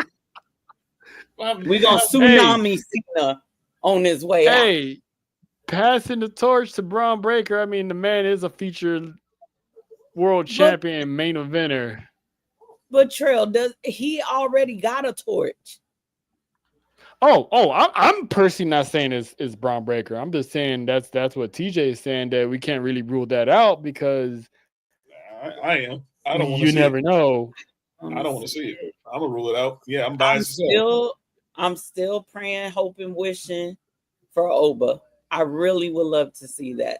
I know that might be too soon. I know it might be out of. So you're gonna have Oba sending Cena to the upper room. Yeah. Look, better than taking a tsunami and you boo-booing on yourself on live TV. Man, that's gonna cost us reparations, but that's a whole other. I'm kidding. I'm kidding. I'm kidding. Yeah, we're gonna be taking those back. He gonna send Cena to the upper room. Cena gonna be in the upper room. But I keep my eye on it. But I will keep my eye on that because I want to see what happens and how we have it next week. Because obviously we haven't seen Oba back on TV since he lost to Ricky Saints. So hey, I can see it to be Carmelo battle of the Boston natives, the Massachusetts natives. That should be who she facing Boston. I know some people. Yes, that's who she facing Boston. Put Bella in Boston. I know some people are gonna say bring Sheamus out for old time's sake because of the Celtics. Nope. If it's Carmelo Hayes or pass the torch to Melo, that would. And obviously, he has this feud now. He's been turned on the Miz. And remember, John Cena. That's JT. Yeah, that definitely is JT. John Cena made one appearance at NXT. Who corner was he in? Carmelo. There it is. That would be the biggest rub for Melo and to pass the torch to Melo and putting a young star over. And then have the Miz be jealous of that. Yep. Because Miz gonna be like, that should be me to retire John Cena. I think somebody said it earlier. Miz has been complaining that he has not been considered for the final opponent for John Cena. So if you do have Carmelo be that final opponent, it plays and Miz to that dynamic. Yeah. Yep. And it'd be like, it should be me. And then you have, let's say you have Miz versus Melo, winner gets Cena. And obviously Melo beats Miz. I know there's the rumor about the tournament in his last match. You could insert. Yep, You and then could have Melo beat Miz. You kill one stone there, and then you ascend to. I mean, what didn't Cena have an interaction with Melo and Melo arrived on the scene? Melo called. I mean, Melo called him. He pulled up the NXT, Yep. and yeah, that was the only time they really interacted, and basically gave him that pep talk, and then gave Shrek that rub as well. And John, hold on now, because I could play into it too now. Because we know that Trick only went after that NXT title after Cena had that talk with him. So I mean, it all makes sense. If it was Melo, it would all make sense. You just gotta play the. I think I'm hoping game to figure out who's going to be Cena's last 4 opponents. Sure, I'm hoping. Because I'm hoping. 6 degrees of separation. I'm hoping and banking that it's gonna be Melo. And it's crazy because WWE people they're having ticket problems because more people are trying to buy tickets to see Cena's last stand. So Did it's you like see how many tickets? You think they're gonna move the venue? It was like 60-something thousand, right? A lot. That's 3 times what the arena can hold. 3 times. And I think I saw the cheapest ticket was like 200, I think. Yeah. Listen, like 275, I think. This is the price that people paid to see Kobe's last game, that people are going to pay to see LeBron's final game, whenever that is. People want to be part of history to say that they saw Cena's last match. What? Huh? I saw a question. It got me. I'm trying to figure it out. Who did Melo beat to become the NXT champion? Oh, he beat Braun Breaker. Yeah. He beat Braun Breaker. So that's another person thinking it's gonna be Braun Breaker? No, I don't get I don't get the question. No. Explain that, TJ. Make it connected. Yeah, because I'm not getting it. I do not want to. But now I'm hoping it is Melo, because then it's gonna prove to my point. It's gonna prove to my point that I've been saying for the past year, and people are growing impatient of how Melo was booked. And I'm like, yes, he was the #1 draft pick, but having him come out strong and already winning these titles, he's gonna flame out quicker than anybody. Especially the fact that he would. No way, JT. He would. Oh no. No. Is that JT for real? Yes, it is, sir. Yes, they already paid homage to Jericho. He's already paid homage to Jericho. Oh, by the way, I'm not saying we're not gonna get white. Next week we got to discuss that list. Oh, he said no. That's not JT. Oh, that's Dallas. Then that's either Dallas or Nessa. Well, Dallas or Nessa. I don't know if Nessa can go back and forth between Coach Clash and herself, but maybe that's Dallas. If Cena's last opponent, and I hear break the walls down, I'm turning it off. I'm turning it off. I ain't watching that. I'm lying, but I ain't watching that. The backlash WWE would get if it is Jericho. I mean, that's who you gave us. You might as well just give us Miz. Well, hold on, because the question then will be, why couldn't it have been Edge? Edge has a contract. Tony Khan's petty. Edge has a contract. Well, that's true. Per storyline, he's taking time off to help with Beth Phoenix and her neck injury, because again, she got power driven to hell. Yes, she did. So he's taking care of her. He'll be back in AEW in no time. So it's not gonna be Edge, and I'm hoping it's not Jericho. I'm staying on. It's Braun Breaker. I'm not Braun. Damn it! They got me saying Braun Breaker. Melo. What if Braun starts hunting Cena to be his last opponent, especially after making Seth Melo steps? How you gonna? Okay, so Melo's on SmackDown. Cena is right now spending his last tour on Raw. Mm-hmm. how would they have Melo just show up on Raw? Because Cena's no longer going on SmackDown. So now I'm like, how would it be Melo if Cena's no longer making any appearances on SmackDown? Just play the angle that he's coming back home. That he's coming back home. That he's coming home too. Yeah, but that would require Cena to go to SmackDown for a promo, but he's not due to be on SmackDown no more. Good point. No. Or do they just do it off the fly? No, don't like it. Or they just do it off the rip? No, don't like it. Me no like. What you thinking? Oh yeah, I'm not buying this either. No, I'm not buying. There's JT. No. Okay. I'm not buying this. Why you gotta say it that way? Jericho will be free. He would. I would. I mean, I'm not saying Jericho's not going to show up to WWE, but for the face Cena, nah. I did see a lot of crazy people. Okay, well, and Trail, we talked about this before. Melo did put out a tweet with Dominic for Dominic Mysterio with Dominic won. Yep. And he did say, not for long. So he can beat Miz, get rid of Miz, and then move over to the Red brand. Yep. But Braun Breaker, I do not want that. No, TJ. That man's going to heaven. That man's going to heaven if it is Braun. His last match, I ain't trying to see Cena wheeled out on no stretcher.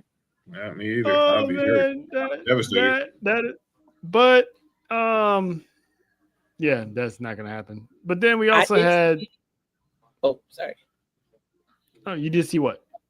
I did see people saying that Jericho is gonna be the new leader of the Vision.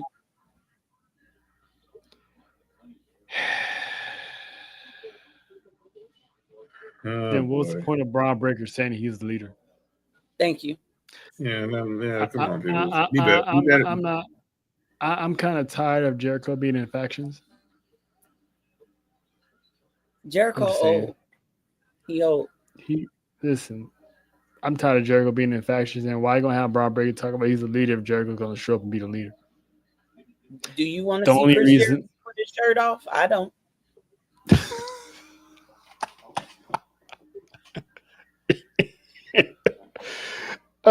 Yeah, baby. Nope. I don't want to see there's no Judas in her. There's no Judas in Faith's mind right now. Nope. There's a lot of things in her mind, but yeah, it ain't Judas.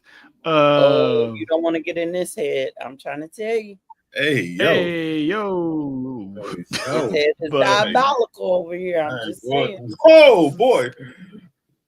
I'm sorry. But this next your head is diabolical. This is an approval message. Hey, you know what? This could be diabolical in a good way, but that's none of my business. That is true.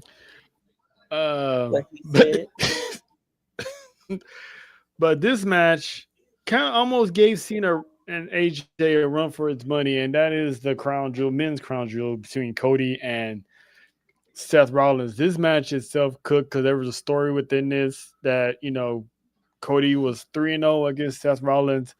That watch was basically the centerpiece of this match. Seth Rollins got it done on his own, with, of course, the help of the watch. But that headbutt was a crazy spot because I didn't know what he was going to do. People were saying he was going to do the coast to coast. I'm like, I don't see it, because if he tries the coast to coast, he's going to wind up like Zoe Stark. So he went for that headbutt coast to coast was actually pretty dope. But I remember Rollins saying afterwards that he was going to have some ramifications of doing that spot. And boy, we getting that later of what he meant by that. But Seth Rollins got the dub over Cody Rhodes. He got that monkey off his back and became the men's crown jewel champion. But in doing so, what did JT say? Please stop. Nah, come on, JT. Now you just messing with people tonight, dude. It's not Roman. It's JT, not Roman. JT definitely bored right now. He messing with us right now. I love my Roman old Reigns is 2 and but no, Roman Reigns is 2-0 against Cena. Is gonna stay that way. Um, but Seth Rollins has actually not. He made history while winning the men's Crown Jewel Championship for the 5th time in his lifetime. He's became a double champion, yeah, Mm. which is again. He's one of those guys, just like Tiffany Stratton. I'm, He's one of those guys that you got to put respect on his name because if there's a Mount Rushmore of workhorses, this man is on that list. I I'm mean, looking I at would call him the goat of workhorses. I'm looking at the thigh. But yeah, I get it. I get it. But this man has been a double champion multiple times, so that adds to his Hall of Fame resume. If they went by ballots, I think this man would be first ballot. Um, but that is your 2025 Crown Jewel champs: Stephanie Valcour, Seth Rollins. Yep. That's better. Is it better than Cody and Liv Morgan from last year? Yes. Yes. Cool. Yeah, it was. That wasn't Absolutely. even close. Wasn't even close. So, I mean, shout out to Seth and that undeniable feat. And again, capping off Stephanie Valcour's rookie year. I think the greatest female rookie year I've seen in a long time. This is better than Bianca's rookie season because Bianca's rookie season ended at WrestleMania for her becoming women's champion. This woman became 3 women's champions in 3 different divisions in the Yep. calendar year, and she hasn't even reached her 1-year debut yet. Nope.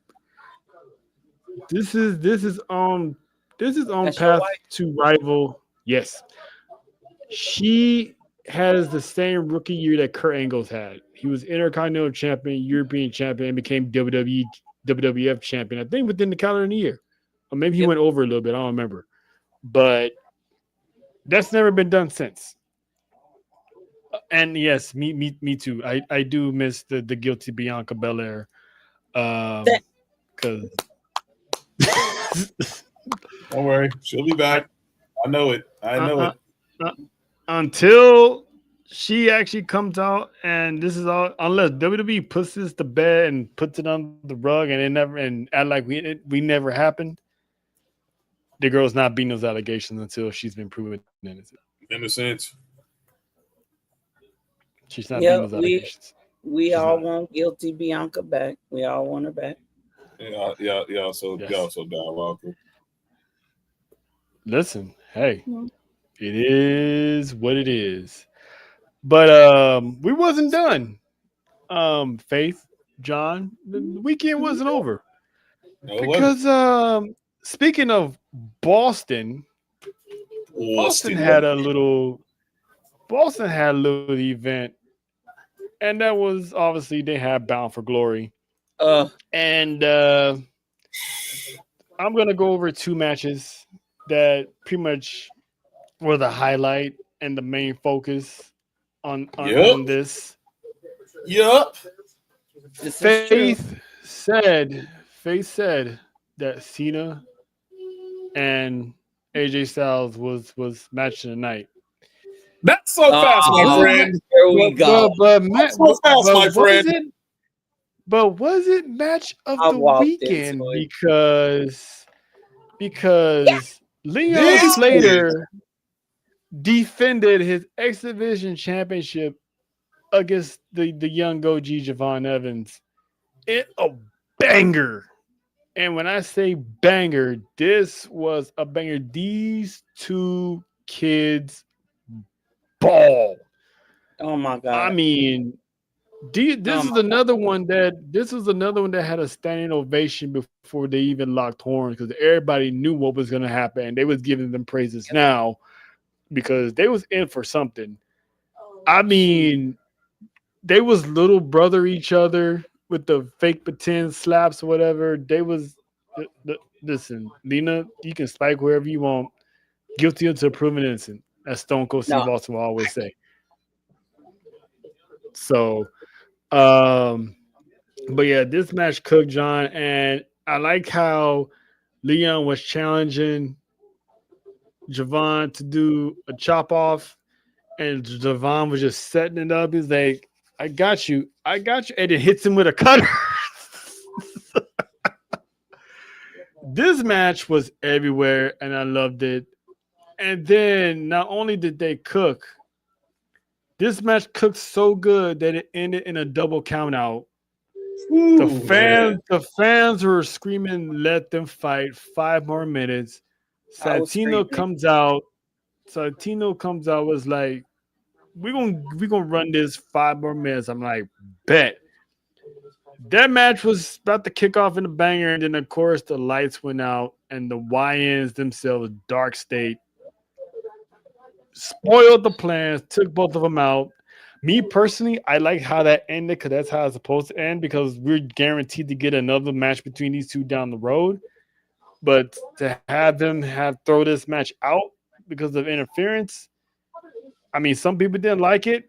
I personally didn't have a problem with it, but the match did cook. So, John, I know you're dying to talk about it, bro. Dude, this match, it rivals Cena and AJ because you had a classic of the OGs and a classic of the YNs.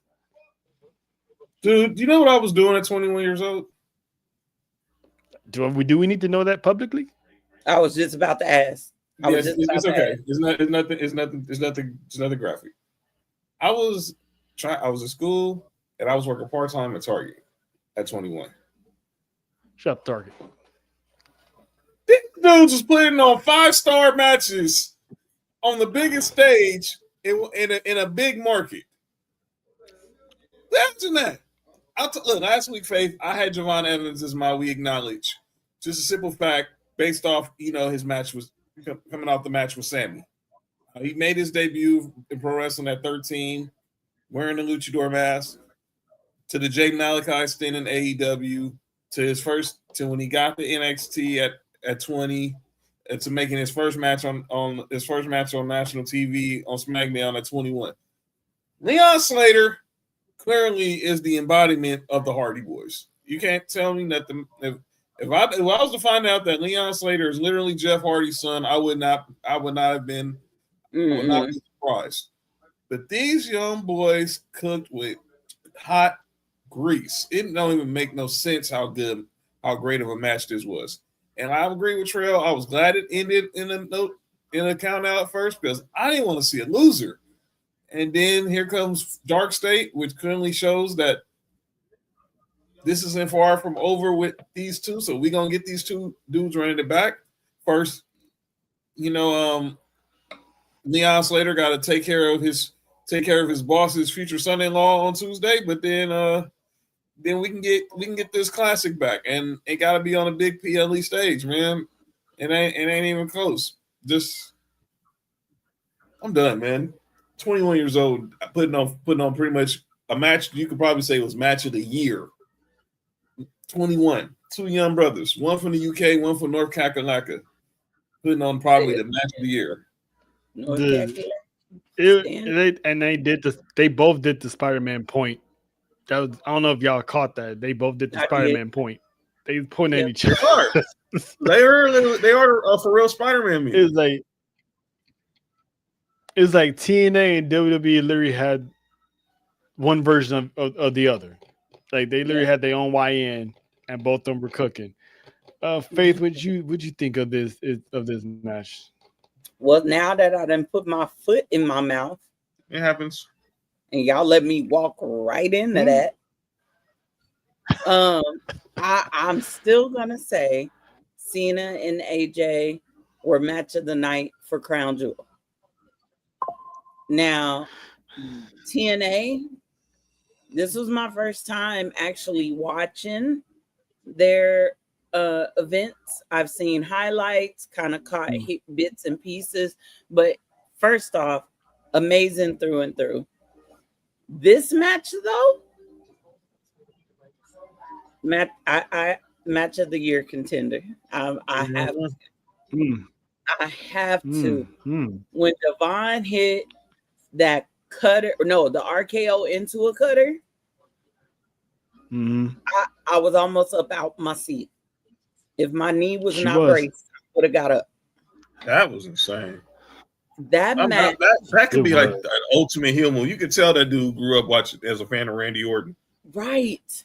Yeah. You could Like, tell he, I'm sorry, you couldn't have told me that Javon did not grow up in the household with Randy and his wife and was the adopted stepson, like in one of them Tyler Perry moves. Okay, you couldn't have told me Not because the he Tyler does Perry. it so good.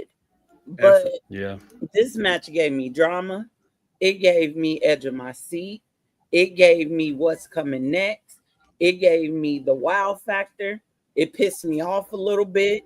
I got happy again and then was pissed off again. But at the end of the night,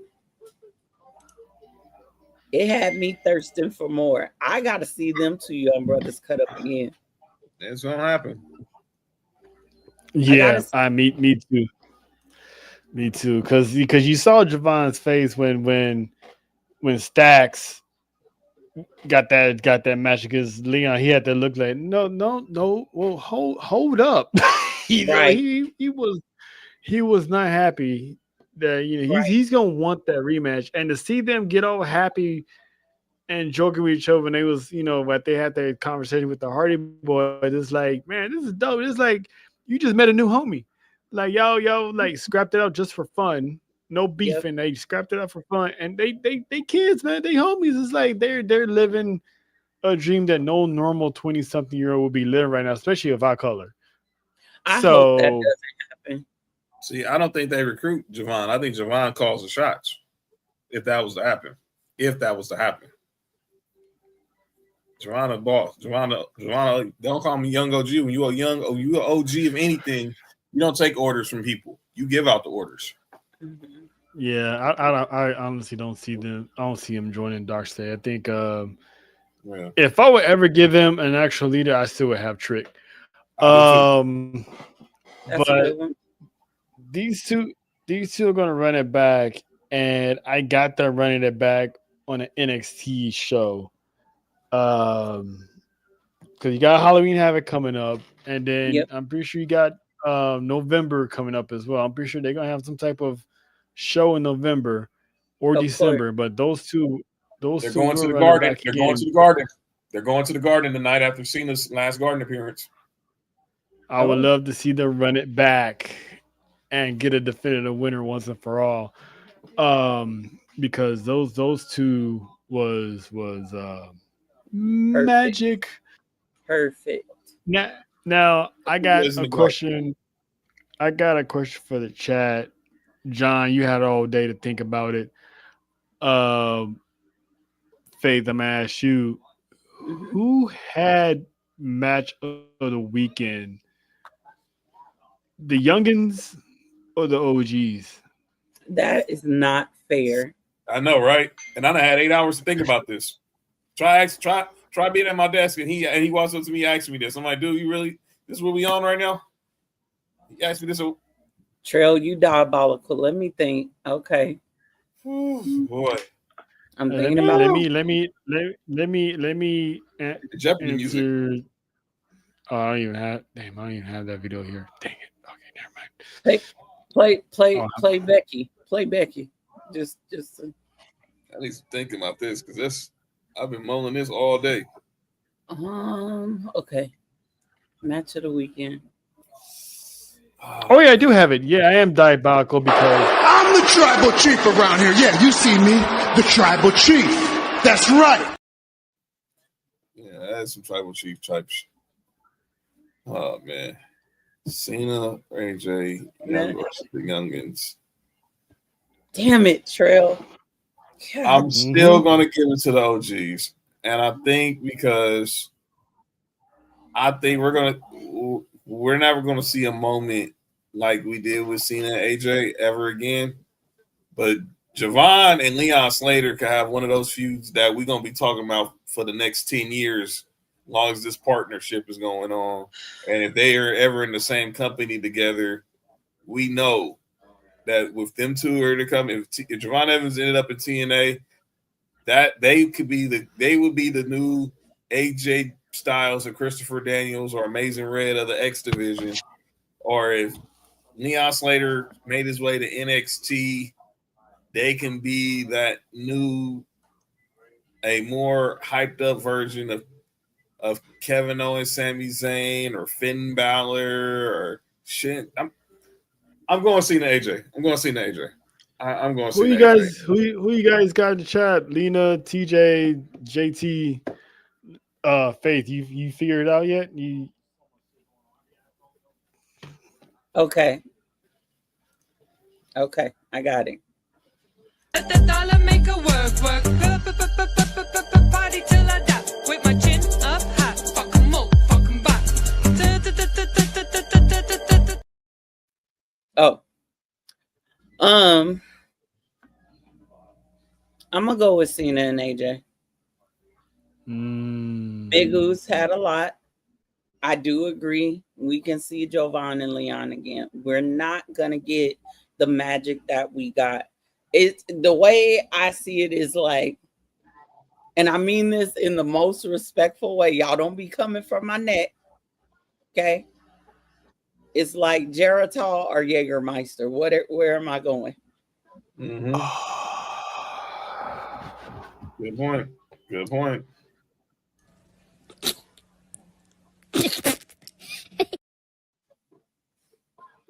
I gotta give it to the Geritol. Cena and AJ, what they did in that ring was something that not only kept us captivated, kept us on the edge of our seats, gave us that wow factor, but it was nostalgic, especially for those of us that grew up during like ruthless aggression all the way to now. Right? That was a moment, the way Cena started the match, giving AJ that shine all the way through. They hit everybody's finishers. They showcased their skills were still there. They left they new balances in the ring. Okay. They left the Geritol and the Biofreeze and they gave it to us raw. And I liked it. Okay. Why they gotta be raw? Why they gotta be raw? Why you gotta be raw? Me personally, I'm gonna give it to Cena and AJ, but it's the reason that I said over the weekend. The only reason why I gave them the edge was that Bray Wyatt tribute. Yeah. That trumps everything. Yeah. Because I wasn't expecting that one, and then when it hit, and then the aftermath of when it hit, that it's like, damn. Yeah. That to me, that won it. That was match of the weekend, because again, that Javon and Leon, that was close. If it wasn't for that Bray Wyatt, I think those two definitely would have got it. But also history was also made because the Puerto Rican Jey Uso, Santana, tell me when I'm lying. Mike Santana finally wins the TNA World Heavyweight Championship by being the one that I called for months. And John also said it. For months, I said this. TNA was not getting their title back until Bound for Glory. And it was going to be Mike Santana. And he did it.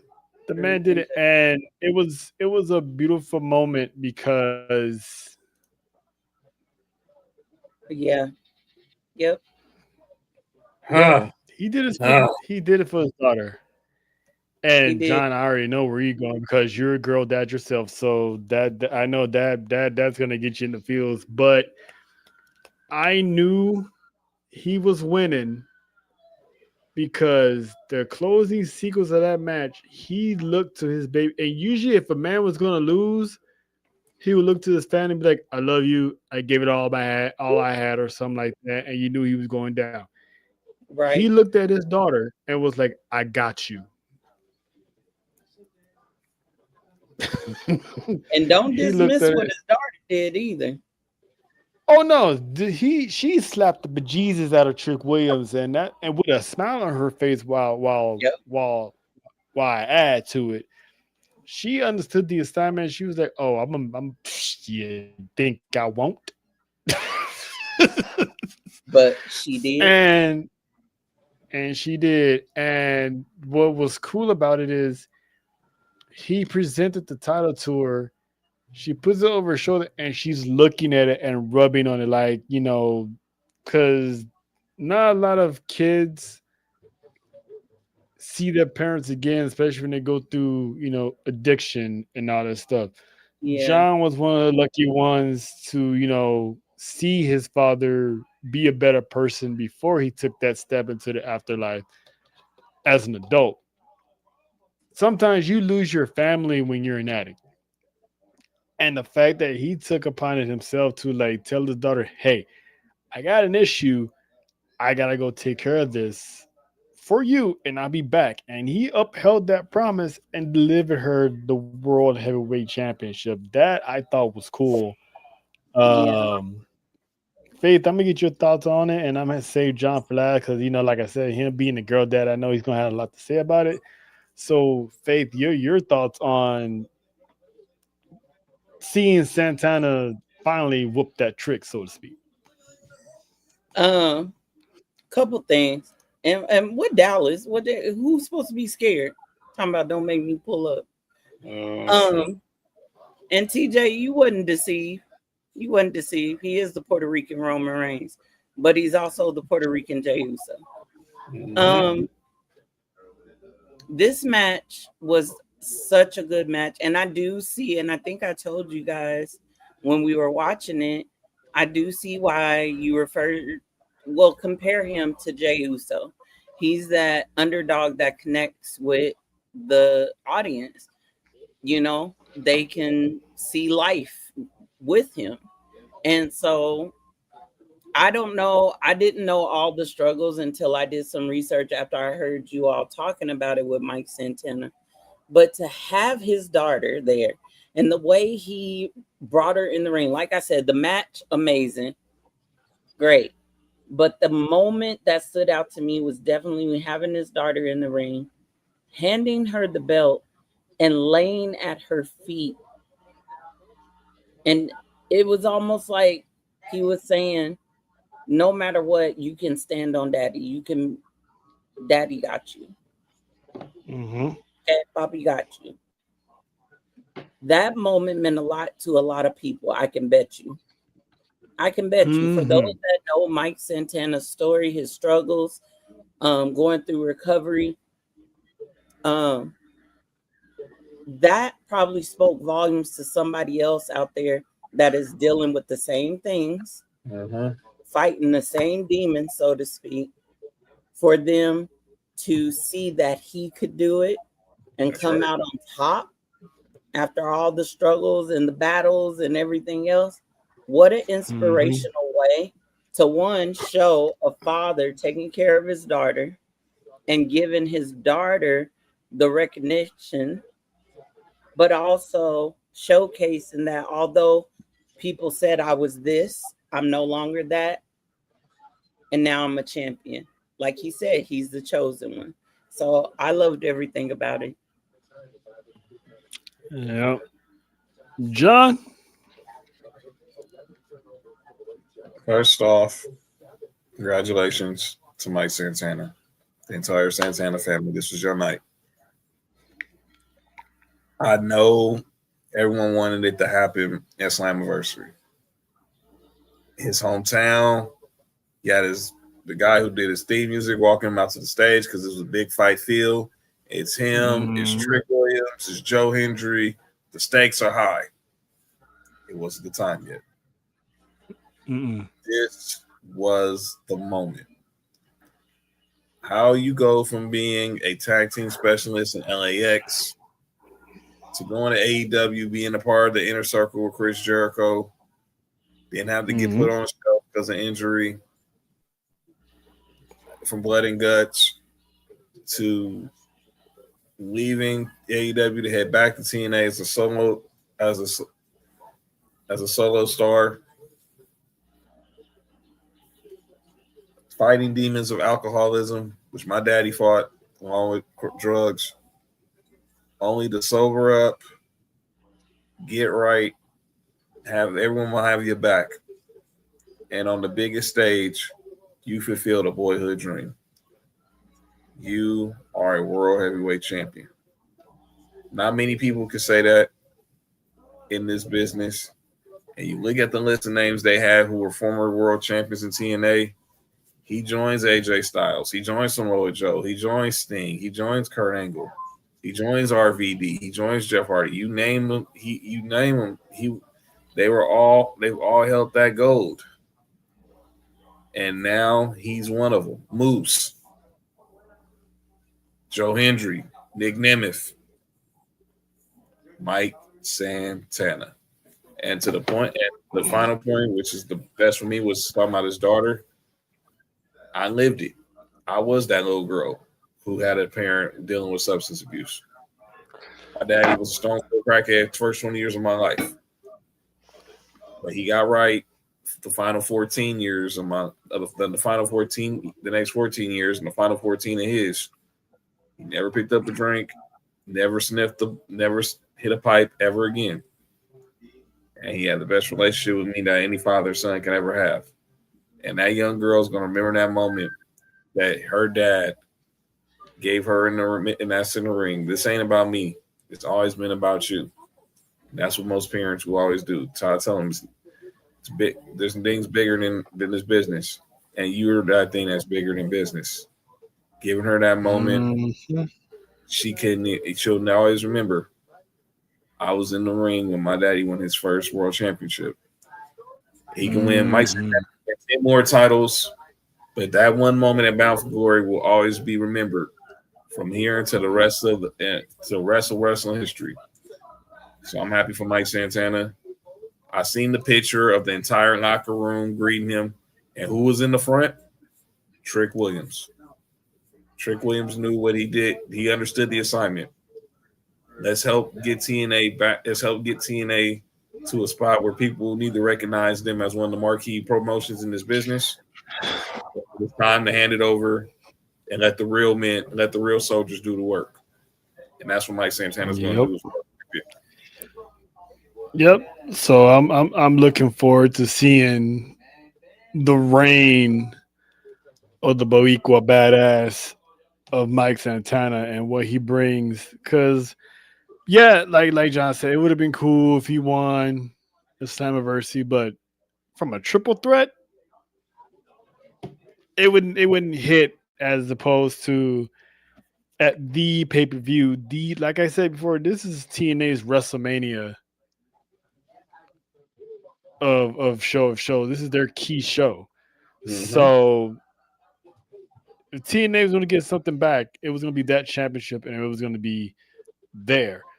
And boy, we can't leave this match and talk about championship and not speak of the almost catastrophic ending. Oh my god, dude! To this match, because earlier in the night, the Kari Shot Gauntlet match, I just fast forward through all this. Nick Nemeth and Frank Kazarian did the Bret Hart Lex Luger type ending, and both somehow wind up winning the Kari Shot trophy. So, and I predicted later on that night, I'm like, when they was arguing, I'm like, Kazarian's going to try to cash in first. Nick Nemeth tried to cash in first. He got stopped. Frankie was like, okay, I'm here, run it. The referee's like, Doofus, you need the trophy in order to cash it in to win the championship. You would think the dude who just won, who was literally the Mr. Call Your Shot from a year ago, would know would not forget the rules. Yeah, and he's like, ring the bell, ring the bell. He's like, I can't. You need the trophy. So before he can get the trophy, hey, he spin the block and got laid out. So I'm anxious to see how.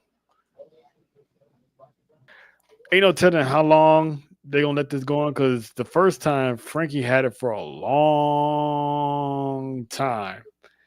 So I'm glad it didn't happen, because me and John were like, oh shit. I was sitting there like, man, do Like, not let don't do not take this knife from this dude, man.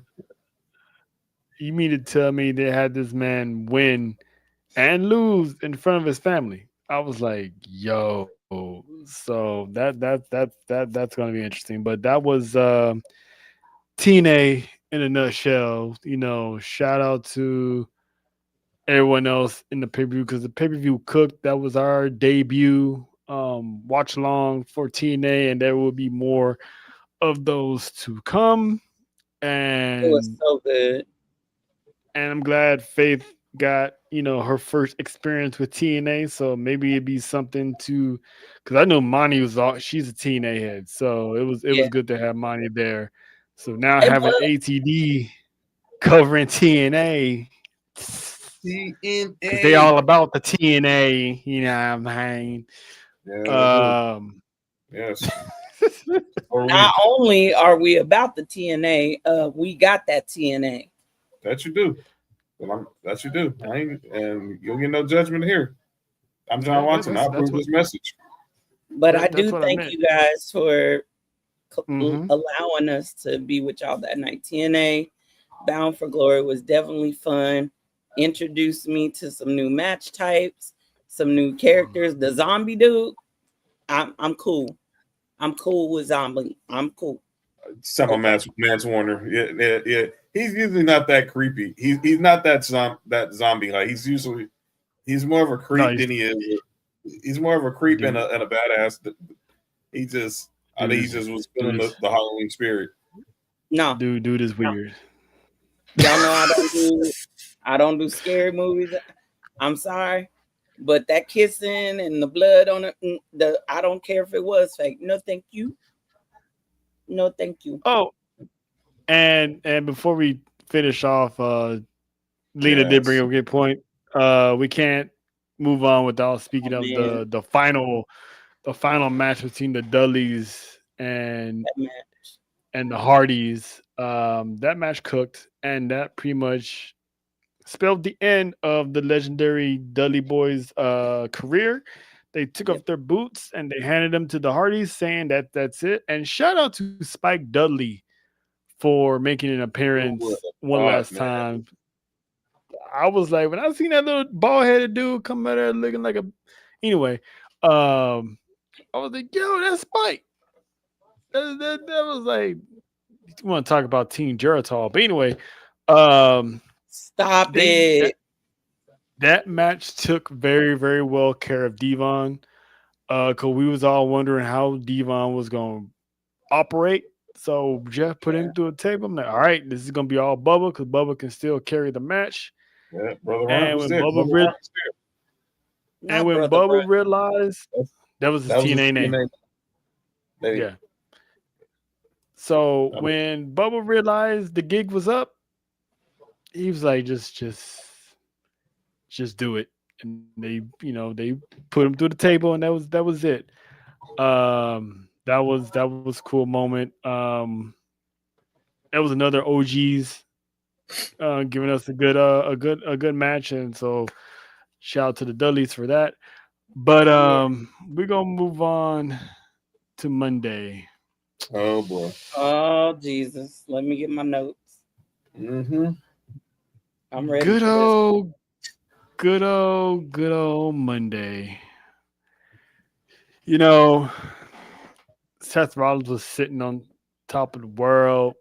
He Mm, comes in, gives his victory speech, mm. gloating that, he took care of Cody all by himself.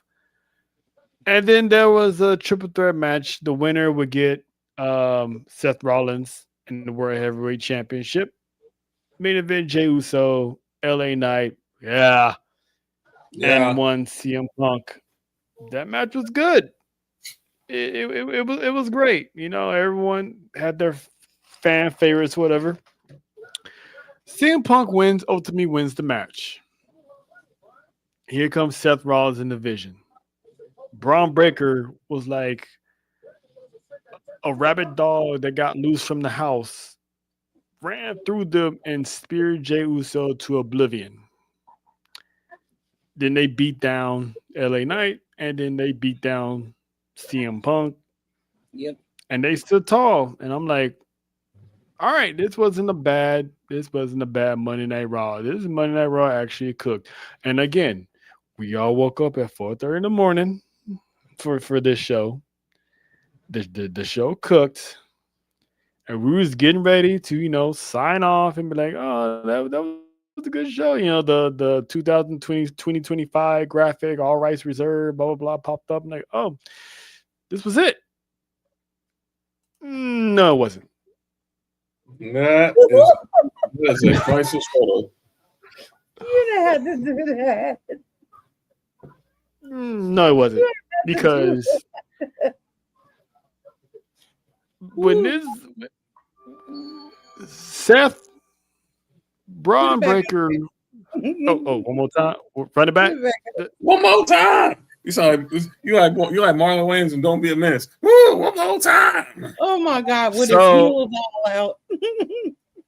So Braun Breaker was pretty much in a different zone the entire night after Seth Rollins saying that he didn't need anybody to get to where he's at and to beat Cody Rhodes. Braun Breaker was in the corner, turns around and spears Seth Rollins into oblivion. I was like, holy And then Bobby. Paul Heyman was looking like, what the hell is going on? Braun Breaker, actually, when I look back and watch that video, Braun Breaker saw that spirit and just stared at him like a bunch of kids going, hey, you want to see a dead body? And he just stare at it. That was Bronson Reed. He was just staring at it, didn't move. He just looked. Kind of makes me think he knew that was going to happen. Yep. Braun was like, hey, you can roll with me or you can roll with him. Nigga said, bet. Pull that nigga to the side, hit that tsunami, like, hey, remember this? Hit that tsunami, looked at Paul Heyman's like, hey, you already know what the deal is. Paul Heyman looked, he's like, shit. Yeah, I'm not stupid. So pretty much Monty was like, this couldn't happen to literally because our coworker at work, shout out to Sully, she said she went back and watched our show and she was like, it was like a domino effect. One by one, our face changed to what in the hell. She was like, it was Monty's face, then it was yours, then it was Trail's, and then it was Faith's, and I was like, oh my God, like it was so. I'm like, yeah, that shit was still. And then I'm still. Go ahead.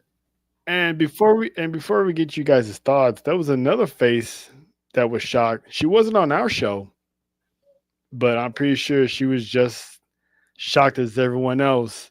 Mm-hmm. And what I mean by that is we have another guest, and it's everyone's favorite techie. Oh, that is Miss Mimi is right. What's up, Mimi? Yes. Oh, not the twerking tip. I mean, I know it's late, and it's late, and she got that smile going. I love it. She'll brighten up any room. You know what I mean? Fresh from the coffee table. Fresh from the coffee table. From the morning show coffee table. Live from the morning show coffee table. yes. And shout out to the Mimi Morning Show. If I was on vacation, next time I'm on vacation, I'm hitting you up because I it's my mission to hit all of CCN. and I gotta get some of that morning coffee with the morning techie. You know what I'm saying? But It's your mission to hit all of CC intro. Hey, Hey. yo! she That's did why not I just get me. love her. Hey, That's why I love yo! her. She That's she did insane. not. Listen. No, she didn't. No. That's my girl. That is my Listen, home. hey, Yes, hey, ma'am. Yes, ma'am. hey. It's crazy how I got straight out of Compton on my TV and she just comes in here with no Vaseline. Mimi Hey. came in here and said, "Phew." No, Just she like came you in here did. was like, Yep. And it's just shooting shots. Just basically. she did one of my jokes. Shout out to you, Mimi. Shout out to you. I'm gonna That's give her a hand Hit clap on that. all of CCN's show. All of CCN shows. There you go. There we Let me go. reiterate that. Complete the sentence. JT was I like, actually what? had to add that extra in there. Hey, Uh-oh. Hey, hold yo, on. Miss Wait, Nina. whoa. Wait, what? Trail, Wait, you might have to no. handle this, sir. You gonna have to No. handle this. No. I've never kicked no one off this. No, don't know. I mean, there's jokes. He completed the sentence. It's There's jokes, clarified. but We then clarified. there's that, and we don't do that. Needs handcuffs. Never. As so much support I show on the women of CCN, no. No. I don't agree with the first part of that. Handcuff part, everybody. Never mind. Erica. Hey, Listen, yo. she Yo. listen. No, I'm gonna clear that up real quick because I take stuff like that seriously, because that can lead to allegations that are not true and not needed. Okay. And last thing CCE needs is another allegation BS. Anyway, Oh Lord. Just move on. Move on, please. Anyway, Please. Accusations. Mimi, Uh-oh. you're Candace. look. Hey, handcuffs, zip ties, whatever. OTC. What? Everyone used hand? She's trying to see them on the finish. She You saying want to fill in the blank. She I didn't know what. Finishing sentences have become a theme in the last 3 minutes. But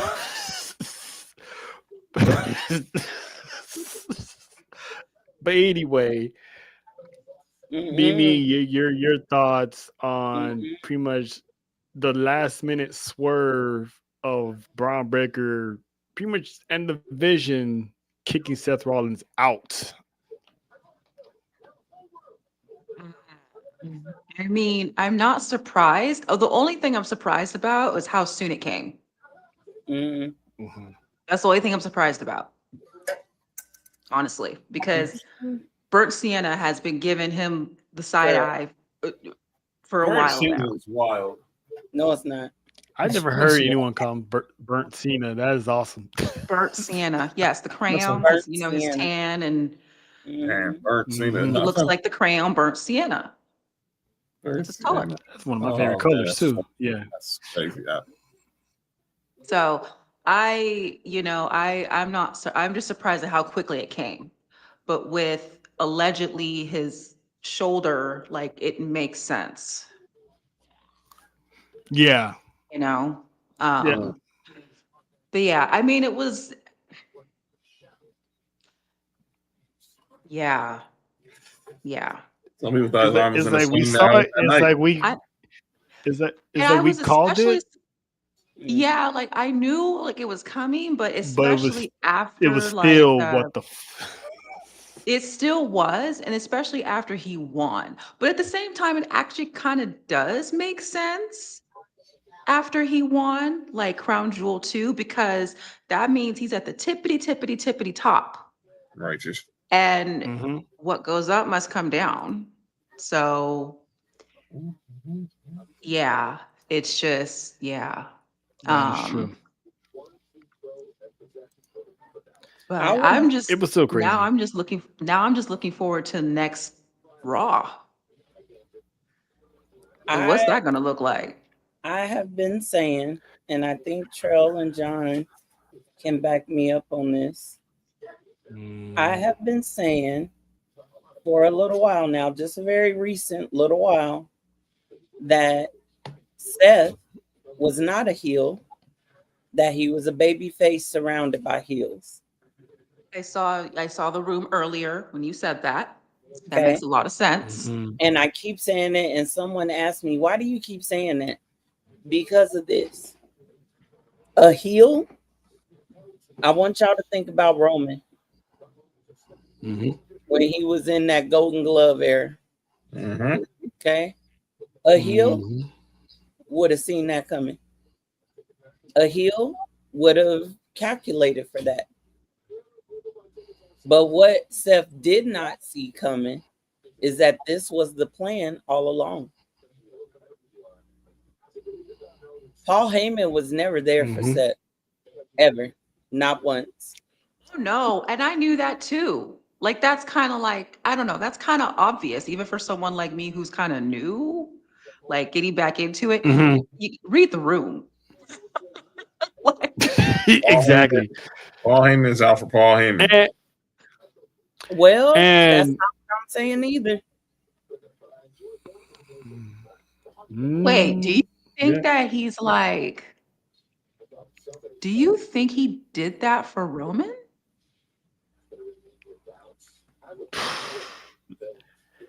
Hey, listen, That, those that, multiverse that theories is diabolical he always did. out there. I'm telling I'm gonna you, say this. Roman Reigns has learned a lot, and he's calculated now. This isn't the same big dog that left the Shield. This man, being under Paul Heyman's wisdom, has given him wisdom, and he's gonna, when it's all said and done, he's gonna outsmart Seth Rollins, the architect, in a way that nobody sees coming. And if You know and if what? You know what I also just thought about though, and why I would understand why you said that. Because like, didn't The Rock, Final Boss, didn't he like give Roman the Ulafala? mm-hmm, mm-hmm, Yeah. So it's kind of like how The Rock would act. I mean, look, if you look at like how the John Cena turn went mm-hmm, and how he kind of that whole mm-hmm. like kind of like that, you know? Like it was kind of like that was yeah, that was like that could have been like Roman's version of that. Yeah. And it'll be his way to the rite of passage of becoming the high chief, because now he's more wiser, he's more thinking 10 steps ahead. And for Rollins, he's had I think this all could have been avoided if he actually listened more to Paul Heyman. Because I think this also sped up the process. Remember when Cody was in the ring on SmackDown a couple weeks ago, Paul told Seth, don't do it. This man is in your head. Mm-hmm. Let it go. He didn't let it go. And Paul Heyman was like, he was holding the guys back. He was like, nope, let him figure it out. I think that's when the plans were put into motion quicker, because, all right, this dude's not listening. I mean, this isn't the first time Seth Rollins' mindset has gotten him kicked out of groups. Like, because at the end of the day, he's too much of a hothead. No matter how much he calls himself the architect, his hot headedness always comes back and bites him in the ass. And this is why, at the end of the day, Roman has been the best member out of the Shield, because he knew how the landscape is and he used it to his advantage. And that's why he stayed on top. And that's why Seth is always going to be Roman's little brother, because of stuff like this. And also saying that, he didn't need nobody's help. And that was the final straw. Breaker was like, yeah, I got this. Yeah, when he was So, in the beginning saying all that he didn't need anyone, I was like, oh, You just made your bed. Yeah, and it's like he's like Rollins isn't Rollins character isn't the type you can mold and teach because you can teach, but then he'll still want to do it his way in the end. Like people like Punk took from Paul Heyman, went on about his way. Brock Lesnar learned from Paul Heyman, and now he's smart enough to speak for himself, think for himself, and calculate for himself. I think to me personally, I still got Roman Reigns as Paul Heyman's greatest pupil because in the 4 years, 5 years, he's learned under Paul, and now it's like the man is untouchable. So, like Money said on Monday, it couldn't happen to a better guy. So, and with him having an injury like this, it's me. We all had Braun Breaker turn on Seth later on in the year, if not kicking off 2026, because I always thought that Braun Breaker was going to have a breakout year in 2026 anyway. Mhm. But now, since this happened and due to his injury, we don't know how long Seth is going to be out. And from what I saw today, there's a rumor that he's due to have surgery. So if he has surgery, he's going to be gone. Yeah. If it's torn rotator cuff, that's 4 months. My mom had that surgery. So, And which then- isn't bad. I mean, it's 4 months. And WWE hasn't said anything about it yet, right? The rumors is he's Mhm. going to he's going to have to vacate the. Which how's he going to do that if Braun Breaker still has it? To vacate the title. I don't know. Do you think they squash him one more time? I wouldn't think so, but it's gonna be something's gonna happen on TV where I don't think he just hands the title to Pierce. He basically is gonna leave it laid out, basically gonna call a shot like I'm coming back for this, and I'm coming back for Braun, and I'm coming back for the guy, and I'm coming back with vengeance on my heart. Some of that nature. Right. But here's the thing though. How does Seth get that title back to relinquish it? Because at the end of Raw, when the cameras went off, Braun took that title. Wait, who? What? He did. Braun Breaker took the world championship with him. He took Pierce it. got to He's like, it's mine Pierce now. got to get it back. Pierce got to get it back because it's not his. I think Braun is gonna show up to Monday Night Raw with that World Heavyweight Championship, and that's where Pierce is gonna be. Hey, I'm gonna need that back. Yeah, definitely. So basically you don't see stuff pulling up Monday. I didn't say that. Okay. He may still pull up, or maybe this was his write off. I don't know. But I'm saying is there's no way you gonna explain to me logically that you had your title stolen from him, and then he just shows up Monday with it to hand it over. Like, how do you get it back from Breaker in the first place? Unless they say, Pierce over the weekend got it back or something. You know what I'm saying? Then okay, but it's if it's 4 months, then he be back in time for Mania, and this is something I was asking Faith the other day. Mimi, does this change WrestleMania plans? Because I had Seth and Roman for the World Heavyweight Championship. What if somehow Braun Breaker gets his hands on that title? Are we going to see Seth and Braun at WrestleMania? Or do you think the plan would go? What do you see the World Heavyweight Championship moving forward with Braun Breaker? I don't know. What popped in my head was Roman and Braun.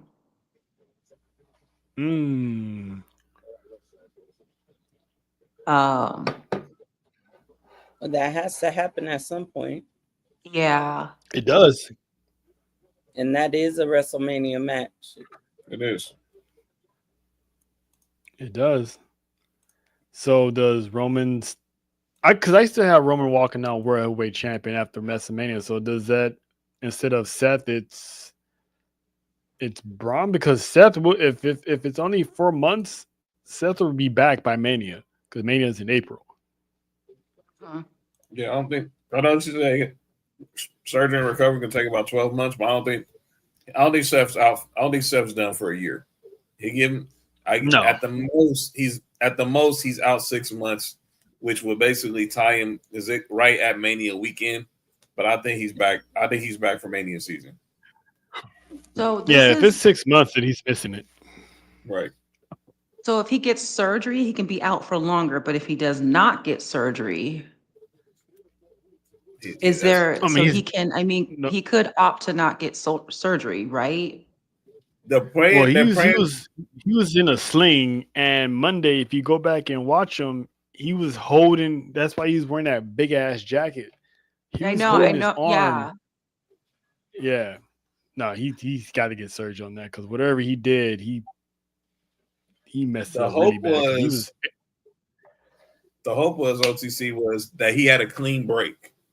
That's a clean break of his arm. They thought that medical people think that's actually better than having a lingering shoulder issue. He had a clean break in the arm, and he's back. They can pretty much pinpoint without surgery how he just do extensive rehab, and he'll be back probably in maybe 3 months, 4 months probably. But he haven't have that surgery. Knowing it's a torn rotator, if it's a torn rotator cuff, my mom had that surgery. That's the only way that heals. yeah, That's the only way that heals.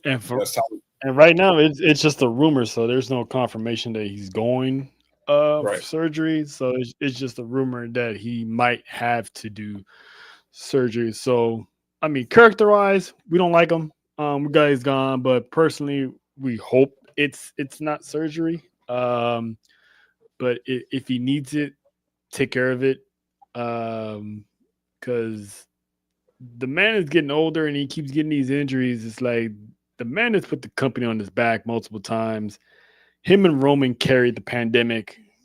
Whenever they need someone else to carry Raw, it's always been Seth Rollins.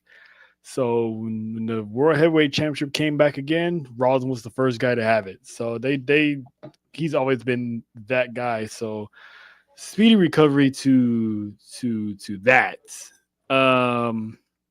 But I'm glad Mimi's here because actually I wanted to get her thoughts on this other feud that's been going on that she's been highly entertained at, and that is Eos Creek, as I like to call it. Not Another EO. episode of Feels what? Yep. It's the playoff Dawson's. Kind of like It's the Dawson's playoff Creek. Dawson's It's the Creek. playoff of Dawson's Creek, but I call it Eos Creek because it's just the storyline is just Or like Shit's Creek. like Shit, like the I creek. love you, I love you. Like I must do this on my own because like those two are they're made for each other. But your thoughts on this whole Rhea situation with EO, and then poor Kyrie still in the middle of this, and pretty much Master Shredder, known as Asuka. I mean, she looked like a little gangster with the jacket and like the pants and the little shoes. It's like she's like a little monster over there. So I know you've been going through the motions with the whole Rhea thing. So what are your thoughts on this? Well, I called it a couple weeks ago when I did like reflection on that. Asuka is in her like HBIC era. Yep. And I need to again, shout out to you, Faith. The Room, when you were telling about like how Asuka's been like storytelling, like online, like through her. I know I've seen her Twitter. Like I've seen that, but I haven't seen her. I haven't seen her YouTube. Yeah. So now I'm intrigued and I want to like watch and see like, okay, like what's the full like backstory, like her side of the story. You know what I'm saying? Because we see her hitting Kyrie and yelling and all that stuff. I want to know her side, like what, as to why she's doing all this. I feel like it's a matter of time before Kyrie just gets fed up with Asuka. And she then goes and follows behind Io, which then with Io, there's Rhea. I don't know. Like I actually kind of had a little think, I was like, what if like in time for like War Games, they like were on a team together. Like Kyrie like said, okay, forget Asuka, went over to Rio's side, and then they were on a team for War Games. Mm-hmm. However,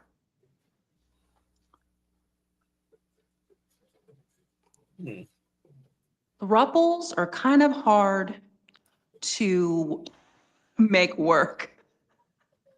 Yeah.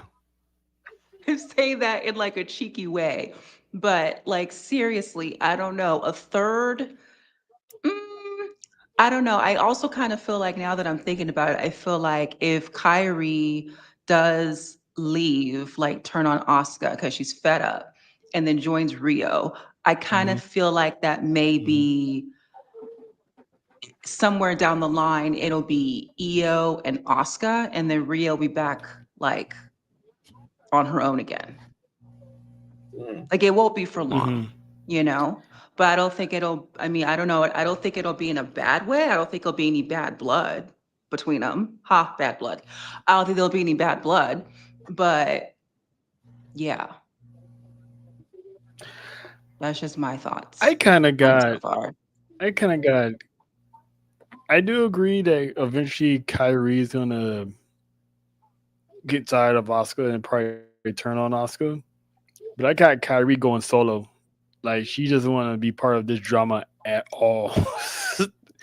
And Kyrie never really had a solo run on the main roster. It's always been with Oscar the entire time. So to add another woman in that main roster, at least for the women's intercontinental championship, I mean, think of the battles her and whoever beats Rebecca for that championship. Imagine the wars Kyrie can have with that said woman. So I can see Kyrie winning the Intercontinental Championship at some point. She needs her own run. She needs her own star to shine because she's been since she left NXT. That woman was like a, if I'm not mistaken, is she like a? I know she's a former NXT champ, but did she win it twice?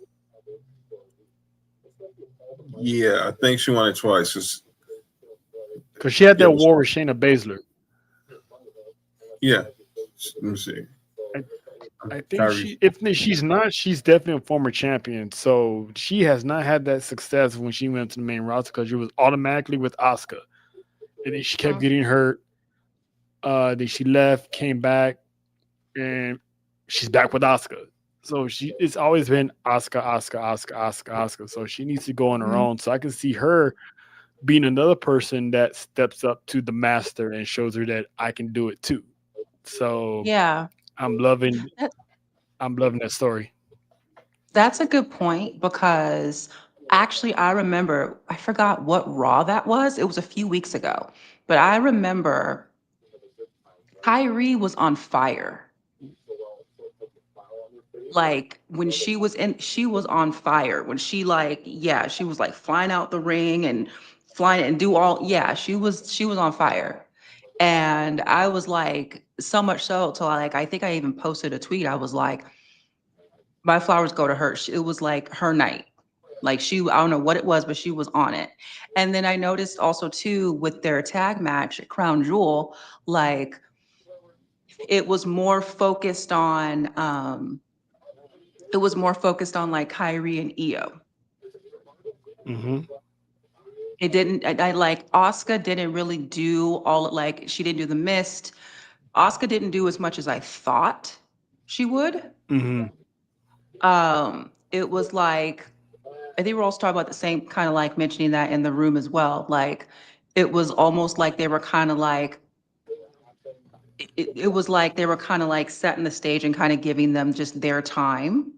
I guess like a test, Mm-hmm. like to see, okay, like how, you know what I'm saying? Like kind of test it out type thing. Exactly. Yeah. So Sorry, Kyrie one reign as NXT Women's Champion. That's what I thought. That's what I thought.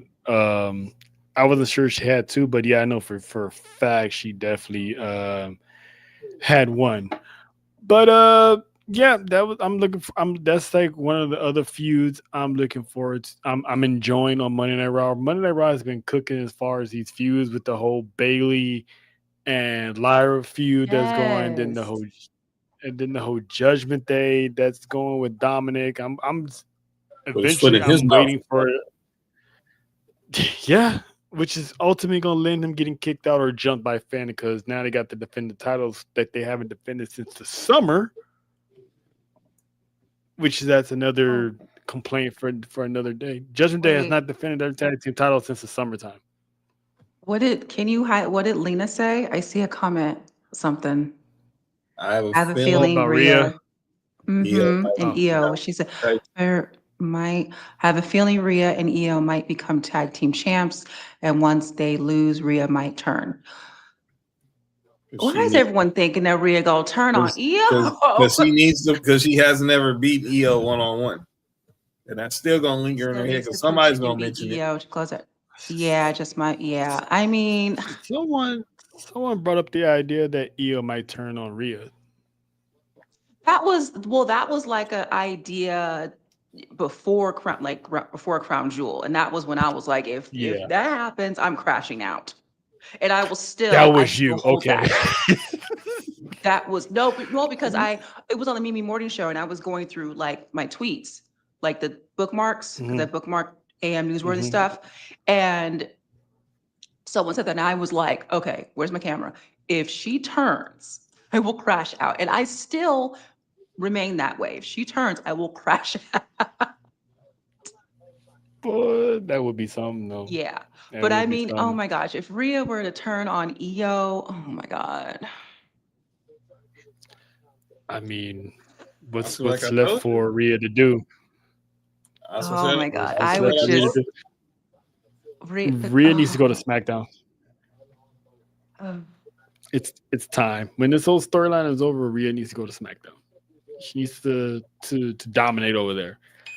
So I can't wait till Guilty Bianca comes back because they got to run that too. We haven't really seen an Oh not an yeah. Rhea and Bianca. We haven't seen that.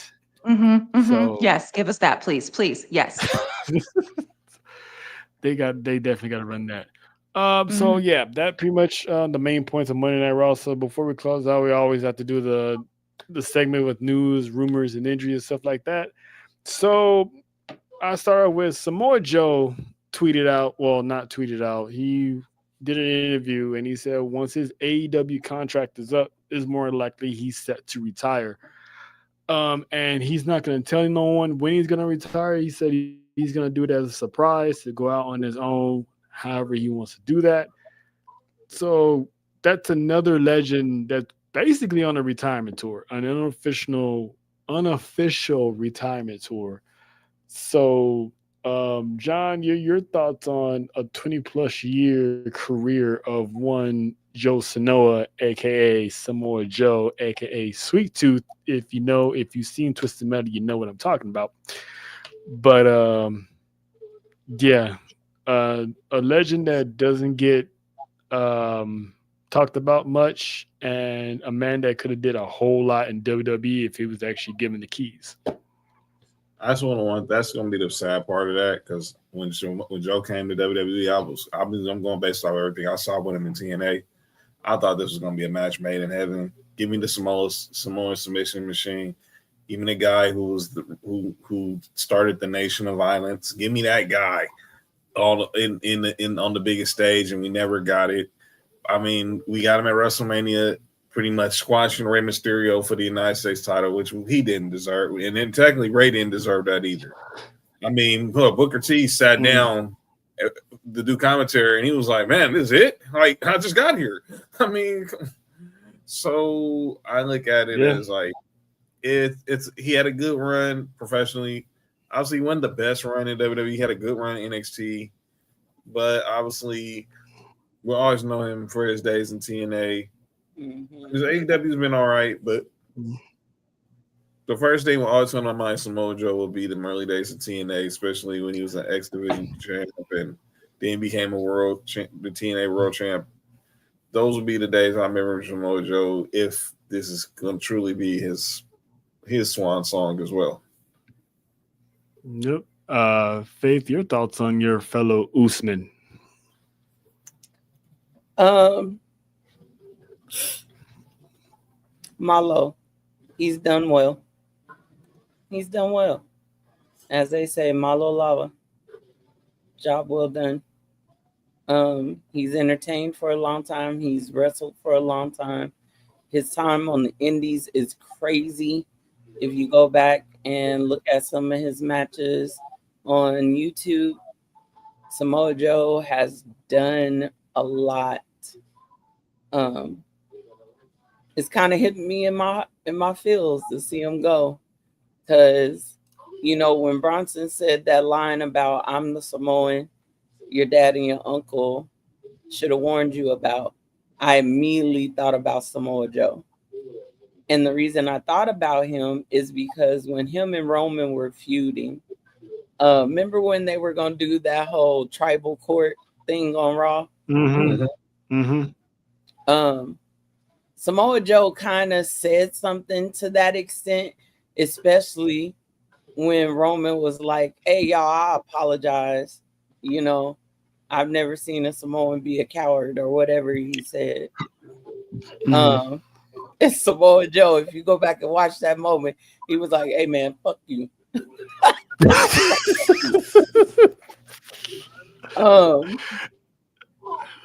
I immediately thought about Samoa Joe, and I'm like, "Oh, he should have said that to Roman.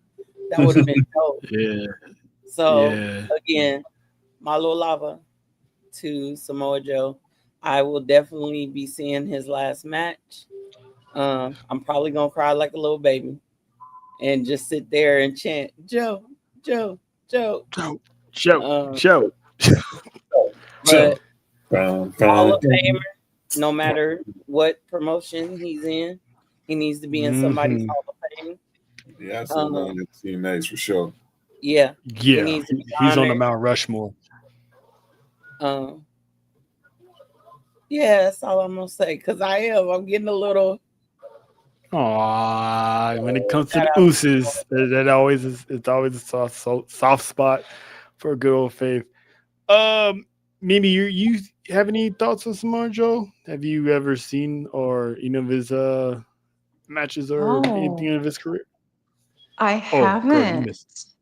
You Oh, I'm missed. gonna I have to send you some know. stuff, Mimi. I need to. You gotta I hook need her up. to. You gotta hook her up. I know. I need to like go on the YouTubes, the tubes Yeah, of you. because that dude is a savage, and he's more of a savage on the microphone. Oh God. Like when he told Jeff Hardy, "Hey, why don't you pretend this is the AA meeting and shut your mouth while everybody else has to turn to speak?" I was like, "Damn." Well, what didn't Jeff Hardy just come back when he said that? Yeah, because he had a history of a wellness problem, and he just came out of rehab and all that stuff. And for him to bring that up, and even Randy had cracked a smirk, like, "Damn." Samoa Joe's a savage. Like He didn't care about no film. He's the only one that put Brock in his place because Brock wasn't paying attention. He's that, "Hey, you look at me when I'm talking, or we can handle this right now." I was like, "Ooh, whoop his ass, Joe." Yes. Samoans don't. I thought Samoa Joe was gonna beat the brakes off of Brock. Oh, He should have. I'm with TJ. He should have beaten Brock Lesnar he should have. So He who's because who's? Sorry. Go ahead. Finish. I'll ask later. no, who's what? Go ahead. Oh, who's gonna be his last match? Do we know yet? No, because he said that he's not going to tell anyone. He said it's just going to be a surprise. Like one day you're just going to wake up and you're not going to see him. I think that's the type of dude he is. He's gonna do the Tim Duncan. Yeah. He gonna go off on an island. Contract gonna be up. He gonna go off on the island somewhere, and he gonna be like, you know what? I'm gone. I'm checked out. Yeah, See y'all when he's I not see y'all. gonna tell nobody. He's just gonna when you don't see him, It'll be he's a done. tweet. Deuces, That's all. deuces. Probably not even that. Probably not even Probably that. He just because Oh, he doesn't like that swan song type of stuff. He's like, I'm just gonna just leave. I know he don't like it, but I hope we get to see it. Yeah. But I'm sorry, Trail, you didn't brought some memories back right there with them promos, yo. The dude was a God, savage, dog. man. Yeah, he was. Jesus, he didn't. Dude. Remember Wendy? Remember that? Wendy. That was Oh, diabolical. Wendy. Wendy. Your dad might not come home, Woo! but don't worry, I'll be your daddy. Mimi, if you don't know what we're talking about, so AJ Styles and Samoa Joe had a feud, and Samoa Joe showed up at their house, and when Wendy, my favorite part, AJ Styles' wife and daughter was in the crowd for a match, and Samoa Joe picked up that mic and was like, "Yeah, Daddy ain't coming home tonight. Well, not that Daddy." I was like, I'll be your new daddy. "Ooh." I was like, Like, Joe was I was like, now diabolical. "Don't do this, Joe." But that backstory, Wendy, that backstory. They're real life friends, so that's why that storyline was so good. yeah. I always say when you're best friends or your family, storylines work even better because you can Oh my, blur that line of realism. Yeah. Like Yeah. just look up Samoa Joe's savage hits. oh my God, You'll find out all you need to know about Savage Samoa Joe. hits. Mimi, Savage we're gonna hits. have to have a watch party, a Samoa Joe watch We party, because it was should. good. Yeah, We we should. should. Ooh. We We should. really should. We should. Oh. We can do it live. We can record it, or we can just have like a little meeting on Streamyard and just For real. Mhm. like Introduce Mimi to Samoa Joe. Oh boy, shit happens. And then I'll be sad. yeah. And then I'll be sad that he'll be leaving. Yeah. Yep. You will. But Yep. Yep. you got plenty of memories because that dude was one of a kind. That dude was one of a kind. Yep. So And moving on, we just talked about Seth Rollins earlier. He was scheduled for some shows and the Super Show in Japan. So he got pulled from that. And the man that is replacing Samoa Joe as the headliner of these live events is one Dominic Mysterio. Dirty dumb, dirty dumb. I think he So he's meant gonna be Samoa Joe. Mimi. Wait, yeah, you said you meant Seth, right? So yeah, replacing Seth? Seth, sorry. Okay, Yeah. Looks like Seth has been pulled for all the shows, the live events, and Dominic Mysterio has been replacing him as the headliner of these live events, including Japan. So it's gonna be him and CM Punk on a tour together in these main events, which is cool because no one's talking about it, but Dominic Mysterio is quietly having a good year of himself. I mean, he from winning the is. IC title at WrestleMania to winning the AAA in Vegas, which is weird. It's crazy, John, that and Faith and Mimi, both those titles he's won in Vegas. Yeah, home crowd, home where he currently Lucky. resides. Mhm. Where he currently resides. So he's having the run of his life right now. So maybe this would lead him to maybe having a championship match in the future. I don't see him winning because you got Seth, you got Roman, you got Braun, you got Bronson. If this But man after can get through all those people, if he mhm. can get through all those people and become world heavyweight champion, dude, that dude's goaded. If he could lie, cheat, and steal his way through. I was just about to say, like his daddy. That kid would be goaded before he Yeah, turns 30. Does all that that's insane. goaded. It's insane. But yeah, so shout out to I know Nessa would appreciate that. She's probably sleeping, but shout out to Dominic Mysterio because Mhm. like I said, no one's talking about it, but the man is having a year of a run right now. Yeah, he really has been doing his Mhm. thing, and he's been looking better in the ring too. Oh Oh, yeah. Yes. And he's bringing Yes. that From Eddie Guerrero essence to the ring. from looking like a Power Ranger to just being a Guerrero. He True. looked like a Power Ranger. Go back. Trail. Nope. Go back. I can see it in He my looked head, like Trail. he looked like that Blue Ranger that was in that Power Ranger Ah, movie. he did. He did. He looked like When he Justin. was He looked like Justin. Early 2020, 2021 when he Go first back to the when Thunderdome. he was he made his debut. He in had the that- SpongeBob haircut, oh clean, yeah, I think I clean, remember. Yeah, I've clean, seen. I saw clips. Yeah, The sponge. clean, clean shaven, no tattoos. Dude was spotless. And I yeah. said this He was a before. baby. Renee Russ, He was. yeah, he was exactly. definitely he was super young. Probably barely And fresh I out of said high this school. before. And I said this before. When he tried to wrestle like his dad, he was ass. When he wrestles like Eddie Guerrero, magic. Mm, mm, mm. Roman threw that boy like a sack of potatoes. Y'all remember that? Yeah, he threw him out the club. Literally. Roman He threw that he child no like he wasn't nothing. no. This is what where's that? This is what Roman did to dominate. And then you had Ray that following week. Threw him you against did- the cage like wait. a bag of I potatoes. don't know when Ray got in that cage.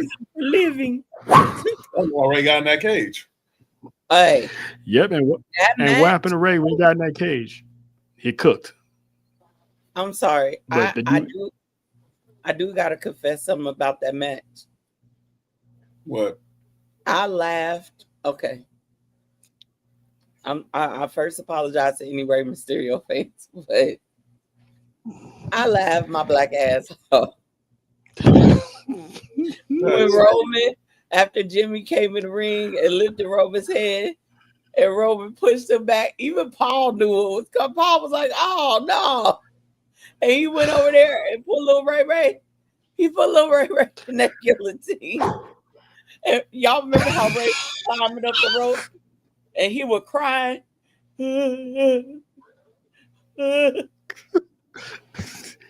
His legs are dangling like a child. And Roman put that man in the guillotine. He put that man in the guillotine. His legs was dangling.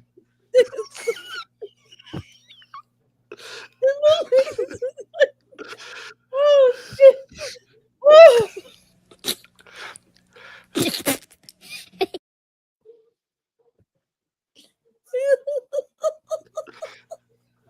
I'm sorry. Oh. That was funny. I forgot about that moment. Choked You that ain't boy right, out Faith. like he wasn't nothing. And then said, You ain't. "Happy Father's Day." He told that man Happy Father's Day. Okay. Thank you, mean, man.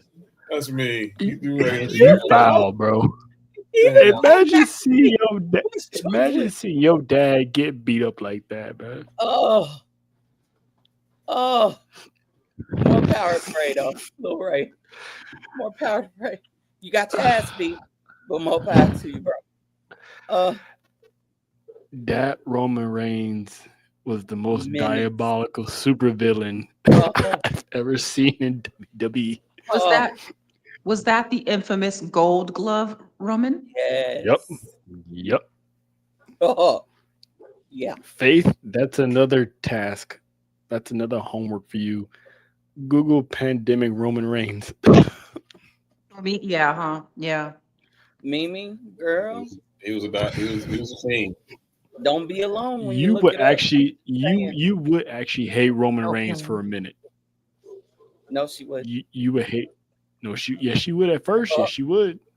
No, ain't no way she could. Mm-mm. Not like I hate him, but as far as like you into a good story or a movie, like, oh, I hate this character, but he's so good. Oh, I see what you're saying. Yeah, she would hate him, Yeah. but secretly she would like my God. Mm-hmm. I see The why they ain't origin of the tribe was yeah. I would justify the actions. Yep. There you go. See, what had I'm happened telling you, was, the first year of his Man, run, I was storyline on top of storyline on top of storyline. The man's acting chops was top tier, Oscar worthy. top tier. He beat the shit out of Cesaro and Daniel Bryan. Yeah, Yeah. Why would he he play he games with me? he emasculated Drew McIntyre in one promo. Emasculated that man on live television. yeah. Trust me, you got a lot of you my smart favorite heritage as far number. as You my favorite number 2. That's a shame. McIntyre did not recover from that either. Um, but yeah, so if you He's still guys recovering. notice, he's still recovering, and now he passed it on to Cody. So I think he understood what he meant. But if you guys are not loving the theme music of these stars, have no fear because Death Rebel's contract is coming to an end. Because there's reports that Death Rebel's on their final stage of their contract, and the rumors are WWE is looking to go towards outside artists for theme music again, which I think that would be cool because there's a lot of people who deserve to have better music.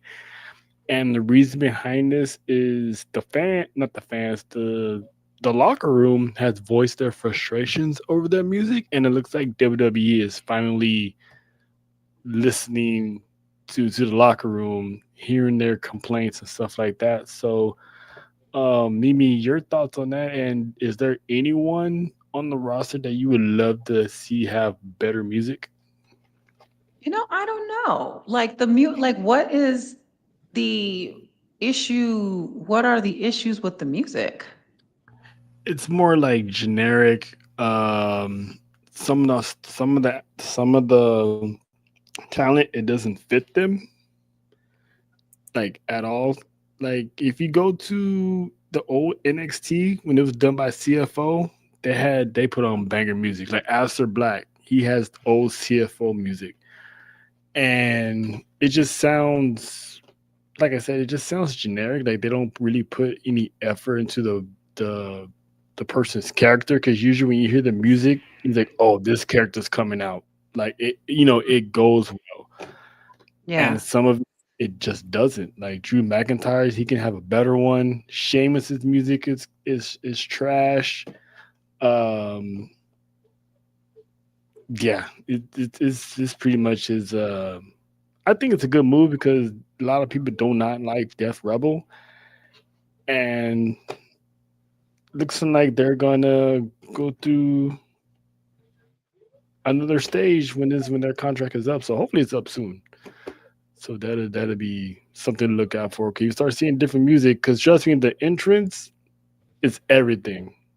And if it's crap, 9 times out of 10, the people are not gonna really care about the character if the music is crap. Like look at Rhea Ripley. So When her music right, hits, everybody pops.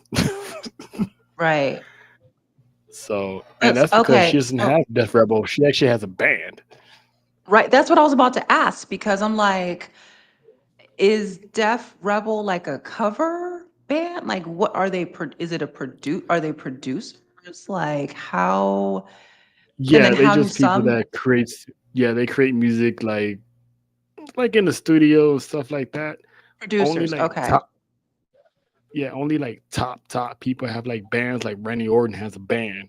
Cody Rhodes has a band. Rhea has a band. I think Roman had an orchestra. So it's like not everybody had a chance to give their ideas of what they want their music to be. They're just given to them without any say in it. So Hasn't Rhea always had her song, but just different versions of it? Because She had Yeah, she's that the one of the song, but lucky it was ones a that have actually had a band. Yeah, she's one of the lucky yeah, ones. she's always had that because at first it was like I think it was a female cover. Yes. Hmm. Her NXT And one It then was. was when she was in NXT. She had the female. It was a female cover, the yeah. original. Hmm. And she Yeah, was because she's she been even one of the talked lucky about how ones. she talked about how she like was telling them like about the stomp and how she kind of had to like record like on her phone how she like wanted it to sound like the timing and stuff. So Hmm. yeah, so I'm like, okay. So I thought that that process was kind of like all of them, all the superstars kind of had that process. That's not the case. No, it's just Nah. when they. I think like when they push you, sometimes you might have leeway. It depends on the character because I don't think Rhea's character they Uh-huh. can create just anything for her. I think they had to use a band. So Okay. Randy Orton had a band, so it Mm-hmm. certain characters call for it, but they actually have the input.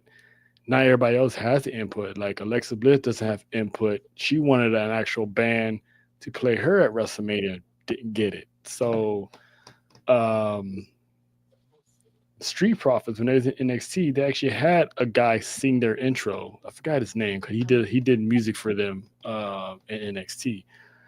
Josiah. Um, yeah, there you go.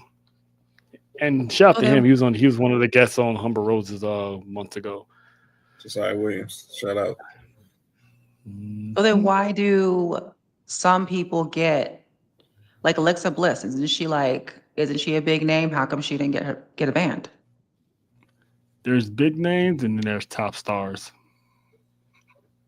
And it's pretty much who the company sees as like their top star, you know?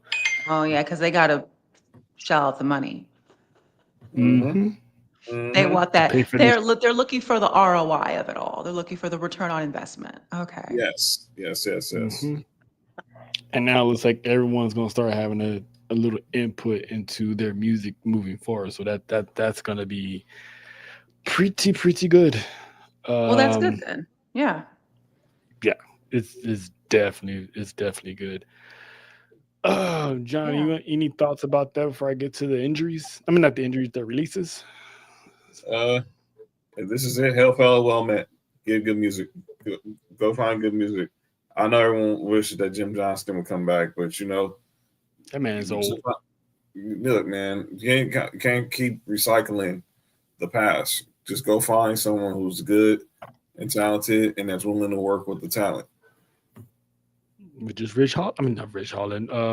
Using bands. Sometimes you can go out there and get a band that wants to, link up and collab with WWE. There's a lot of fans out there that are in the music industry that want to collab. So hell, get shoot, call Marty. Marty would be a good addition to WWE as far as music and stuff. That man is talented and his awards back it up.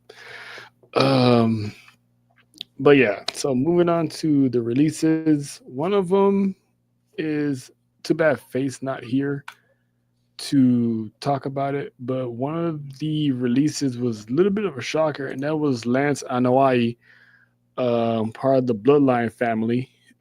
He officially announced that he was leaving WWE. He did not renew his contract, which comes literally a year after he signed with WWE. He was sent to NXT, and apparently he's been cleared injured free this whole time, but they didn't have nothing for him. Uh, John, your thoughts on? I mean, the term "drop the ball" has been thrown around lately, but did they drop the ball on Lance? I can't say because I've never seen him perform. I know he's dope. I know everyone who talks about say he's good in the ring. But when you come into a company injured, it's not to me, it doesn't help. Mm. Now, if he was just a free agent coming off the indies, and was healthy, I think we would have saw him immediately just based off his last name and what he's done in the past. But you come in injured, you basically gonna walk off health.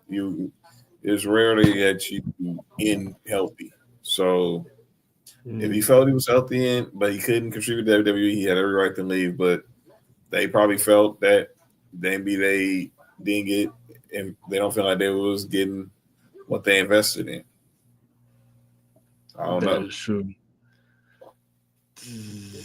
Yeah, because I thought for sure he's gonna get called up to the main roster sooner rather than later, but I guess not. But there's a whole lot more I wanted to go into, but it's getting even later and later. We're running out of time, so we're gonna one of the releases I'm gonna say for this is what we're doing because I know John, you want to get into this is what we're doing, so let's do that. And I think this is the first time Mimi's actually seen this segment. So this is where we call out people in the wrestling community or the IWC on something we see that doesn't make any sense. And you're like, yo, is this what we're really doing? Like, is this how we acting? And like, yeah, you're not the first person that's laughed at that. Every person that came out here loved that photo. So shout out to John, shout out to Nick for making that photo. But John, I have you start off, and maybe Mimi that'll give you an idea how we do it. So, John, is there anyone you would like to call out? Yes, sir. It's the IWC, and the Not usage again. of the yes, and it's the usage of the word fumble. As we know, we were just talking about the releases, and there was other releases we went into, but we'll spare you. But I want to focus on Wesley. We got to stop using this word fumble every time someone has not been used on television and God knows when. But we clearly never talk about them when they're not being used. But once they get released, it was the biggest fumble ever. Like this tweet from Pro Wrestling Fan at United Wrestle. Wesley was genuinely a generational fumble on WWE's part. He was cooking as North American champ. Then that heel turn killed it all. When you say generational, I don't see that. This is no disrespect to Wesley. He's not generational. He's a really good wrestler. Generational is guys like Roman Reigns. Generational is guys like Brock Lesnar. Generational is guys like Randy Orton. That is generational. Wesley is not generational. He's a very good wrestler. He was a great North American champion in NXT. He was a great good tag team champion with MSK. But to say he was a generational fumble, that is flat out wrong. So we got to stop using this word fumble every time someone gets released, and we haven't said nothing about him in 3 months. Like, honestly, before Wesley got released, I hadn't even thought about him until the other day when I was watching Evolve, and I saw that the High Rise was taking on Mathers and Burke and Aaron Rourke in a tag match, and I was like, God, where the heck have they been? And not once had I thought about Wesley until I saw him on my TV last week, and now he's released. I think he's gonna end up back in TNA, reunites with the Rascals, makes peace with Zachary Wentz and Trey McGill for how things conspire during the partnership with TNA. And but stop saying this was a generational fumble. Y'all just said Karrion Kross was a generational fumble. You can't come out here and just say everyone's a generational fumble. Circumstances. But when you look at certain talents, if they're generational, they're not going to fumble it. Yeah, that's true. Mimi, is there anyone you would like to call out and ask, is this what we're doing, or something you didn't like from the IWC, from WWE, or anything? I do have one thing. I think, kind of going back to the whole generational fumble thing, I think the real issue is with the word generational instead of fumble. Okay. Because you could say, like, if they had just said, use a different word or just taken out generational and said, okay, that was a fumble, would you have felt the same way? Yes, because I get tired of everyone saying that they fumbled. Look, everyone, like, we can say that they've really dropped the ball on a lot of dudes, a lot of men and women creatively. But when I looked at all these releases, and they were all pretty much NXT or Evolve, they said the rumor is they didn't feel like they had the potential to go to the next level. They pretty much reached their ceiling. There weren't going to be people that we probably see make the main roster, maybe in years to come.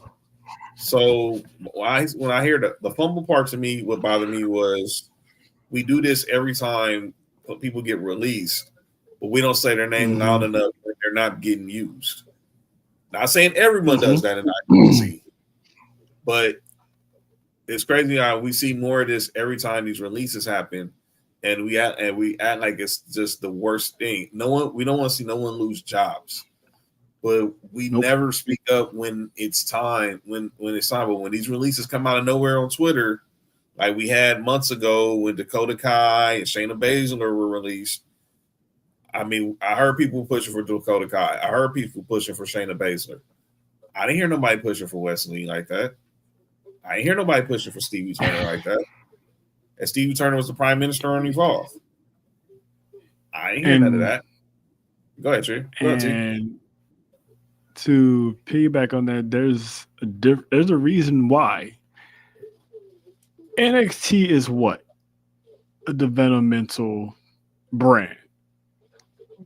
People who are, learning their chops, learning how to act, learning how to do this, learning the ways of the land, pretty much character development.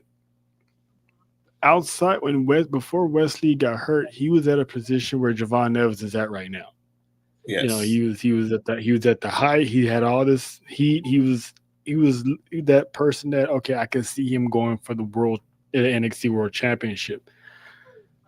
And then when he got hurt, we had to take time off because of his back injury. Yeah, it derailed everything because when he came back, he couldn't develop that heel persona that he had. So when people say he fumbled, what did they actually fumble? He was a developmental talent who didn't make it to the main roster yet. He was still learning. And when I hear release, I think of people getting fired. He didn't get fired. Either his contract was never renewed or he declined to renew his contract.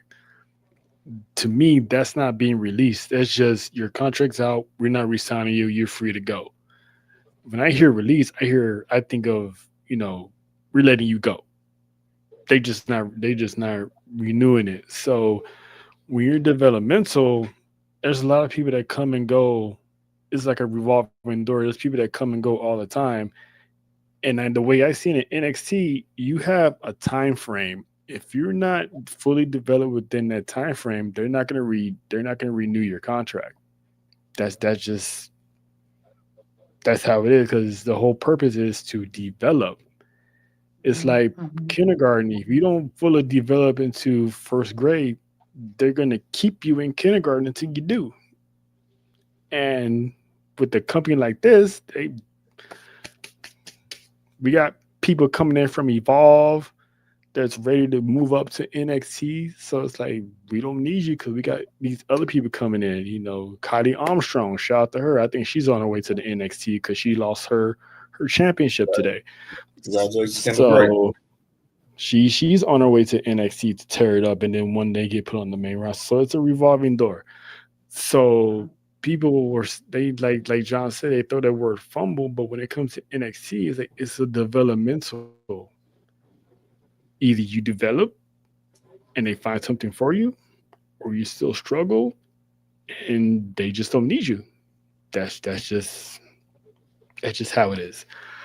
For me, I'm actually gonna call out WWE because they had Crown Jewel, right? Yep. When WWE has their events, they have the program card of all the stars that's on the roster who's going to be on the show, right? Tell me why these two were on the program card. There's no way. There's no way. That's the Crown Jewel program card. Oh no. Are we sure? Because people were talking about it online. That's where I got it from. Like, that was the Crown Jewel program card, and Karen Cross and Scarlett are in that program book. And those are the ones that you get when you go to the events and you buy them or whatever. Why they're still there if they're gone. Did someone not get the memo on that? But for real, like, is that really, did they, I need another, like, was there a cover that it said 2025 Crown Jewel? Like, Yeah, I didn't copy it, but the cover it was Crown Jewel for this year. That's insane. well, And I saw it before Crown Jewel. you saw that photo before Crown Jewel, or Mhm. you saw? Mhm. I saw that post on Twitter of that program on Twitter before Saturday. I think I saw it Friday, and people were making fun of it. Like, wow, like someone didn't change that. Someone didn't get the memo. Yeah. Oof. But someone's got a pink slip. That's a fumble. Someone That's a definitely major fumble. someone definitely got a pink That's slip. There's ain't no that's way in a hell you major make. fumble. There's no That's a way. In hell fumble. there's no way you make that big of a blunder. Yeah, Somebody was sleeping at the wheel. Somebody I was saw sleeping. that. I saw that. And I was like, "Ooh, I can't wait to talk about that on Wednesday." Because how can you? And I can see it was like one little graphic or something. No, it was It looks like a spread. yeah. Oh, wrong one. Oh, you gotta put There we it. go. That's Yeah, a yeah. Look at this. spread. Look at this. Both of them on one page. Okay, yeah, that's Yeah, Ouch. that's Oh, that was funny. I couldn't believe it. wow. But yeah, before we close out, we got one more segment, and this is one that's the opposite of that of the stupidity. We like to give honor and thanks to people in the IWC, wrestlers, or anyone in CTN, if anything. So we like to call, we acknowledge. And I'm going to go first because I would like to acknowledge, we talked about them earlier, and that is the Dudley Boys. Um, 20 plus, even more year career, the Attitude Era. You can't mention the Attitude Era without mentioning the Dudleys because they were a major part of my childhood with the wars that they had with Edge and Christian and the Hardy Boys. That was legendary, and they had their final match at TNA's Bound for Glory against the Hardy Boys in a tables match. So I just want to give a little acknowledgement to the Dudleys because those guys were the epitome of tag team wrestling, and a lot of people got them in their top five as greatest tag teams of all time. I mean, they won gold in WWE, they won gold in TNA, they won gold in New Japan. I think they won the WCW tag team titles as well. yes. So they're like what 20 something time tag team champions or something like that. Yeah, These 25. guys 25-time tag team champions overall. These guys are legends. So shout out to Bubba, shout out to Devon, pioneers in their own time. And yeah, that's who I got for acknowledgement. John, who you got? We'll go over to AEW. I want to acknowledge a couple. We haven't seen them in a while. They've been working on family, and they've been working on bit, and they've been doing a joint venture, and that's Ruby Soho and Cool Hand Angela Parker. We all know how the storyline played out with the Outcasts and obviously Cool Hand Ange and Daddy Magic, and obviously Cool Hand was falling for Ruby Soho, and Soraya wasn't having it, and her and Daddy Magic wasn't having it, but eventually it worked, and come to find out that was art imitating life because they were dating in real life, and she comes out on one of the final rampages to announce that she's pregnant, takes some maternity leave, and obviously they get married while they're away. Well, they're also made a big business venture in the city that in their current residence of, I think it's Cowisha, Indiana, outside of Ruby Soho's hometown of Lafayette, Indiana. They're opening a wrestling themed gaming cafe called Victory Roll, and it opens tomorrow. There it's a coffee house, so you go there, you get you some coffee, and they have a section of board games that are pretty much wrestling inspired, and you win. If you look under that picture under Cool Hand Ange, they have a belt which they call the Meeples belt. So if you win the contest, you win the game or something, you get a picture with that belt. So I want to just acknowledge them for finding a new chapter in their life as they wait on their return.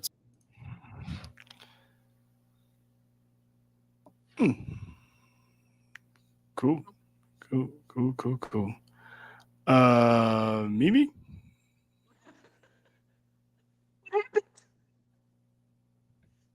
I guess it's really time to go, isn't it? Well, I Oh, Yeah, I don't know what shit. happened. What happened? My No, bad. so basically, it's all good. So basically, I'm just ending like this, but it's good that they found their path. They found their, they're doing something big. And obviously, if you're in Indiana, go check them out. It's big stuff. I saw the interview they did with the news, and it's real dope. Good for them. Yep. Mimi, is there anyone you want to show some love, get some flowers to? Yeah, there's a couple that come top of mind. One I will put over the other one is I'm just kind of like, it's just random. Javon Evans. Yes. Mhm. He's been doing his thing. And I look forward to like continuing to watch him and grow. And then also, I will have to say, just a really good match, crown jewel match, John Cena and AJ Styles. Banger. Match That's of the kind of weekend. like, y'all's were like more like heartfelt or like more like you guys dug and looked. Yeah. I'm just kind of like, those are just random ones. Of course, I could say Rhea, but I've been doing that all month and all the time. So I'm like, switch it up a little bit, you know? We won't stop you. Hey, we ain't mad at you for showing Rhea Ripley love. That's mommy. I always show mommy some Yeah. love. No Shout Rhea out Ripley slander or hate over here. Shout out to Australia. That crowd was lit. They're always lit. Oh yeah, they was up. And some of them jokes. They Some knew of them the jokes assignment. was hurt. And then some of them chants was wild. The Oscar yeah. one was diabolical. Hey, they said what they said. That's insane, though. Jackie they Rabbit said tried what to they said. Jackie Rabbit tried to throw water on the fire. I was like, nah, you ain't putting that fire out, Jackie. I love you. Yeah. Let them be Aussies. Just let them be. Aussie. But that's pretty much it for the show. It was a jam-packed show because we had a lot to cover. So shout out to Russell Faith who pulled up. Shout out to Mimi who pulled up as well. I mean, we love having you. This is we don't get you here often, so it was actually a treat for everyone to get the CCN's favorite techie on the show to speak some wrestling, because I know you're getting back into it. I know it's an exciting time for you, and you picked a good time to once again be a wrestling fan because there's a lot of stuff going on. And also, again, YouTube, Samoa Joe's greatest hits, pandemic Roman Reigns. Thank us later because you're gonna enjoy it. I'm literally gonna put that on right now. And to everybody else, if you enjoyed the show, please click that, scan that barcode, subscribe to Sports U Wrestling, subscribe to CCN, subscribe to Mimi, Main Event Mamas, Mark Says Mike's, Pop Society, Citing Pop Culture 101, Humble Roses Podcast, all of CCN, because you get nothing but great content Monday through Friday. Every time you wake up in the day, you're always gonna see CCN on your TVs, computers, laptops, cell phones, what have you. Pretty much. So scan that barcode, subscribe to the brand, and we're gonna get up out of here. I'll be back tomorrow for the Best in the World podcast with Dale and Jeremy. John will be back Friday for Sports for You with Nick and Mark. And also every morning, catch the Mimi's morning show at what time, Mimi? The Mimi Morning Show is every Wednesday between 10 and 11, like start time. Usually it's a little bit after 10. Today was like 10:15. Sometimes I'll do it 10:30. It just kind of depends. And then Tasty Talks episodes drop every Tuesday. And I actually booked another guest coming up. I'm going to be interviewing them next week, and they are wrestling related. Oh, So can't this is wait. going to be Ooh. more of a wrestling episode. The last have been kind of tech geared. Like I've had tech guests and stuff. We've talked about wrestling, Mhm. but this is like actually like someone in the world of wrestling. So that'll be exciting. I mean, check out Mimi handling her thing. Subscribe to Mimi on Twitter because her episodes may be once a week, but trust me, she is active on there, and sometimes she be posting some hilarious stuff at times. Also, some educational stuff at times. She will make you aware of current events, whether it's tech, wrestling, whatever she's got going. Trust me, she's worth the follow. She's a very, very, very talented human being and a great person at heart too. So shout out to Mimi. Yes. So we're gonna get up out of here. Y'all have a safe rest of your week. Enjoy the weekend, and we will see you back Monday for some Tribal Warzone with the Fab Fours. So we are out.